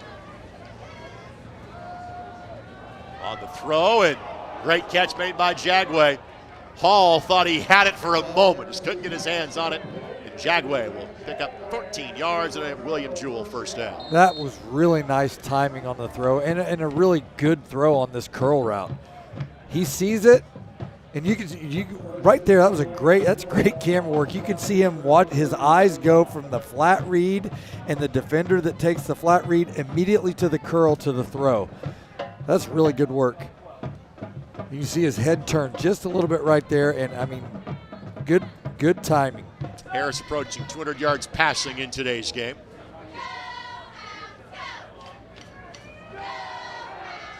First downs in the drive already. Play clock hit 0, but we'll let that slide. On the slant, catch made. That's Whitmire. And Whitmire never officially had his knee at the turf. Kept going and picked up an additional 4 or 5 yards in total. A gain of 18 on the play. So that's a little play action where they pull both the H-back and the backside guard, and there was no read there. He's throwing that the whole way, but they're using the action, the run action of the lineman to hold those linebackers so he can throw that slant. That was also well called because he literally rolled over atop of Mike Brown, the Indy defender, and never hit the turf. So the play continued on. Hand off to Benoit, and Benoit finds a seam. And there's a gain of 7 on the play, maybe 8, as they cross the 50-yard line again. And they're, whether this is against the 2s or the 1s or whatever, you know, again, to your point about preparing for next week and moving forward, you know, they're getting themselves the past 2 drives in a nice little rhythm. There are some things they can build on from the second half today. They're trying everything you can to not let that streak extend to year 3. Looking to throw.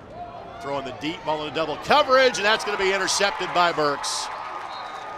And that was a throw that should not have been made by the quarterback for William Jewell. UIndy will take over at the 5-yard line as Burks gets the interception. 3rd of the day for the Greyhounds. Well, if you're going to take a shot and you look up and the shot is double covered, then you either throw to another guy or you throw that thing in a spot where nobody can catch it. You know, I get the intent there is that you're trying to get Trayvon Hall to come down and make it a one-on-one post, but that doesn't happen. So, you know, there's got to be some check down. And they really don't. It's a 2-man route, so you pull it down and try to get what you can get. Burks' 2nd interception of the season. This is a new running back in there for UIndy. And that is a gain of 5 or 6 yards for the Greyhounds. And the ball carrier is Blake Austin. Or Quincy James, excuse me. Quincy James, the ball carrier. You haven't talked to Coach Keevers. You can't put 2 guys on the same side of the ball wearing the same number. That's the rule. 25 has to be, if you give a second 25, you put that other kid on defense. Blake Austin's a wide receiver. Quincy James is running back. That's Quincy that gets the carry. Don't make it so hard on us up here. Exactly. Our eyesight's going bad as it is already at our age. We're turning into Stadler and Waldorf by the game. 2nd and 5. On the slant, catch made. And that will be a gain of about 3, and that's the young man we referenced last drive. That is Tyson McGee, young man from Toledo, Illinois. 3rd and short. You'd really like to see him get that route up to that 4th yard before he starts breaking it in. Good job of shielding the defender off and making the catch. And that some people call that a cube route, a level route, whatever you want to call it. You know, it's not designed to get far upfield, but you do want to get to about that 4-yard mark. On the handoff, and won't get it. Back to the line of scrimmage, and no more. Those are the first carries of the year for James, freshman from Chicago. 4th down and call it 2, and Mullins, his last kick was down inside of the 5-yard line. We'll punt this one from the goal line, more or less. The clock will continue to roll with under 5 minutes to play. Now a timeout going to be called here by William Jewell.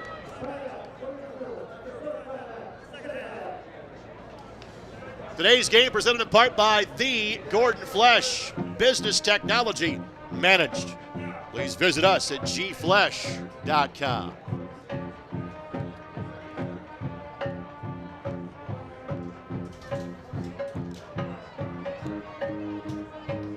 Greyhounds 6-4.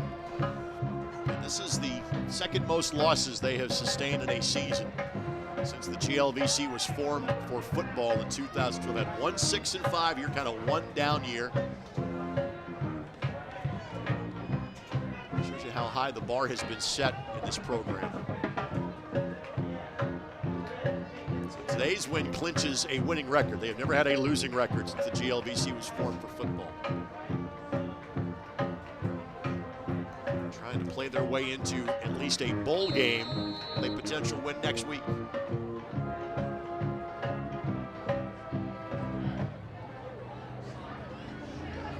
Turn man standing on the plus side of the 50 here for William Jewell.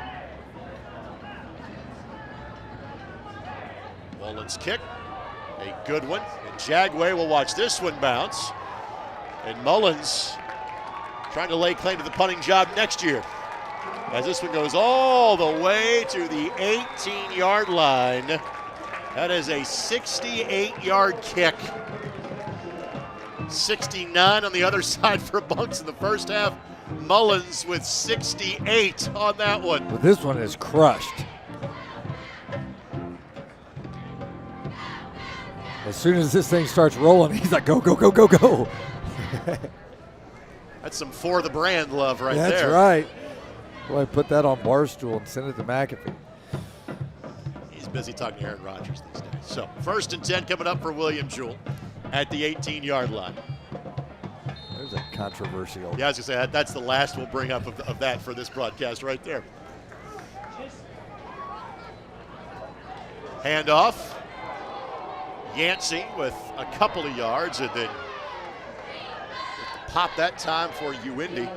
That is Dalen Brown, young man that I would have seen play when he played at Crete Monet High School.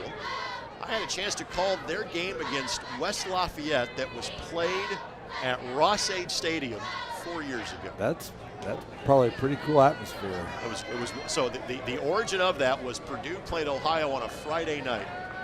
And Purdue said to any high school, said, hey, if you want to play at our place on Saturday, because of that, you are welcome to move your game here. And that was one of the 2 games that was moved.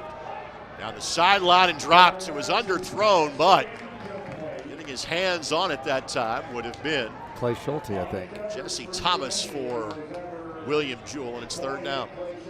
Clay Schulte back there in coverage. Good to see him back. He missed a couple weeks with injury. Asking for, hey, was there contact in the arm? And I didn't think there was. 3rd down. Well, the thing that UIndy, we're going to get more pass interference calls than not, because we don't turn to find the ball. We run to the receiver and then try to play the ball once it gets to the receiver's hands. Here comes pressure and nowhere to go. It is a committee meeting back at the quarterback. Sacked at the 11-yard line, and some tempers are flaring at the end of the game, and understandably so. Amongst those that got there, Sean Jackson, a man in his 6th year on campus from Pike High School.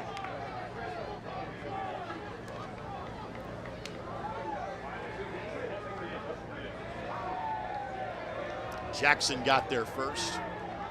Others that assisted in the play, Dalen Brown, Barnett also as well. Quarterback slow to make his way towards the sideline. He's taking his fair share of shots today in Bart Harris, the redshirt junior. And at this point, UIndy is a 1st down away from taking a couple of knees and putting the end to festivities today.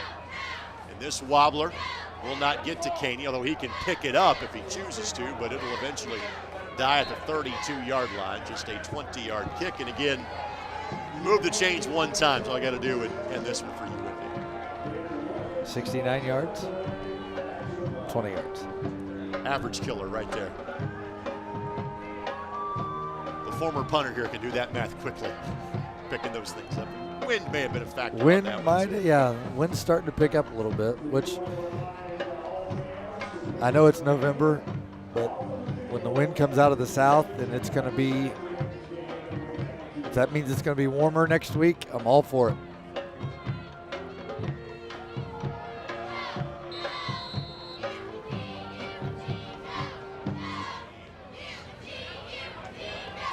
Handoff. New quarterback is in for UIndy, by the way. We have seen him in the game as far as being the holder, Jacob Lefew, 4th-year sophomore from Valparaiso. Running back there is Quincy James. And James will get a yard at 2nd and 9.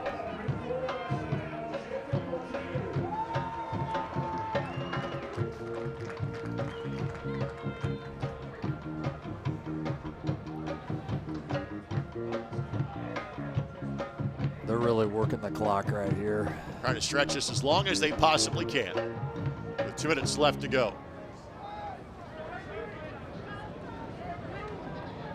A few clapping his hands just to keep him warm at this point. They're not snapping that ball till the play clock's under 5. Handoff goes to James, and he'll get an additional yard. It is 3rd down.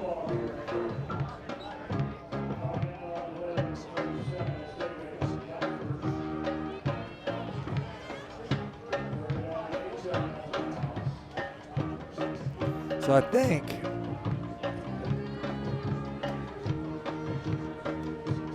they're probably trying to figure out if they have a safe throw that they can make and keep the clock running. I wonder if they'd run the jet sweep here. A little touch, nope.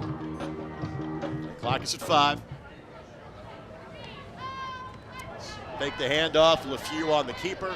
LeFew will pick up 7 or 8 yards, and that, I think, should be enough to move the change. Yes, it is. 1 more snap is required. Victory formation time for UIndy. They pick up the senior day win by a score of 45-14. That was a really nice effort by Jacob LeFew. You know, you're running a little zone read type action. It looks like they put a senior offensive line group out there to do the 1 final snap. In fact, Gavin Bain comes out there as the safety valve. Yep. Take a knee, and that's that. For the Greyhounds, though, they have at least 1 more game to play next Saturday against Truman. They will head to Missouri with a 6-4 record as they defeat William Jewell today, 45-14. We'll take this quick timeout, come back, and put a wrap on this one. Greyhounds win it. You've been watching University of Indianapolis Greyhound football here on the ISC Sports Network. On his own, from the 24, 76 yards to the house. Touchdown, Al McKellar, 30 yards. Punt return, touchdown. A defensive lineman touchdown to make it 34-0 in favor of UIndy. Touchdown, Greyhounds.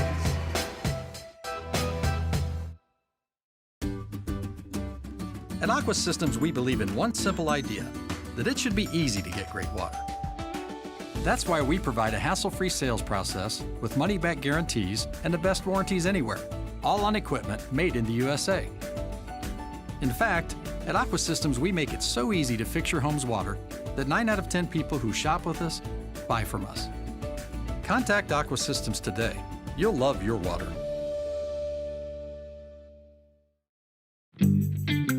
When medical care is needed, where will you turn? With Community's Connect to Care program, 1 call or click finds you the closest open appointment. Request a time yourself, or let us do it. From a primary care doctor or virtual visit, to a med check or community clinic at Walgreens. Just call or click. You can go right to our website or to me. Connect to Care from Community. To the house. A defensive lineman touchdown to make it 34-0 in favor of UIndy. Touchdown, Greyhounds. Brewer jams it home. That ball wiggles in and into the back of the net. A little fireworks in the first half. Throw it up for Tillman. Whoa, my goodness. 122.60 for Penn.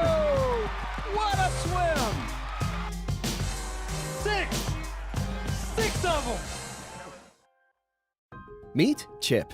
30 years ago, he started a small business with a big idea. Today, there's a new building, a new fleet of equipment, and a new era of leadership. But we know Chip, and at Indiana Members Credit Union, we know he plans to keep growing, building business with the next generation. IMCU is here to help with secure and simple account management tools and commercial financing to grow business. Today, it's all about Chip. Tomorrow, it's all about you. Because at IMCU, it's you that matters. The sun has set on the home season for the University of Indianapolis, but it did show on a bright, shiny day, both literally as well as the way things resulted today for the University of Indianapolis. We may have had a marriage proposal that took place down there on the field as well, judging by the reaction. The score, 45-14, UIndy the winner. Time now for our post-game show presented by Prairie Farms. Dave, your final thoughts on this one? I think, based on the season that UIndy has had and some of the adversity they've faced, to go out today and play the way they did and get this nice big win, 45-14, is a great way to send these seniors off and give them a great memory for the rest of their lives. By the way, that is our play of the game presented by Aqua Systems. This was the 58-yard strike from Stankham to Lee. This was immediately after William Jewell had scored to make it 24-7. It was a 3-play scoring drive, and it wasn't a day that required a lot of throws from Bryce Stankham, but man, that was a dime that he delivered to Jeremiah Lee. Yeah, that's like, and we talked about, not just hitting him perfectly in stride, but it dropped right over the helmet of that defender into his arms. Lee would finish the day with 8 catches for 166 yards and a touchdown. However, our player of the game is Jaquan Buchanan. Buchanan, the 3rd or 4th running back for the Hounds this year. No Toriano Clinton, no Bennett today as well in terms of the backfield for UIndy. So Jaquan Buchanan got the rock, 23 carries, 154 yards, and 2 touchdowns. And he is our player of the game, brought to us by Indiana Members Credit Union. Yeah, Jaquan had a great game. Kellen Porter did a nice job as well. Obviously, good job by the big guys up front, but Jaquan really, hopefully is a nice confidence builder for him heading into Truman next week and not knowing the exact status of Toriano Clinton. So again, Hounds win this one 45-14. They run their record against William Jewell all time to 8-1. They run their record of the season to 6-4. The seniors get another home victory to cap off what has been, not this year in terms of a GLB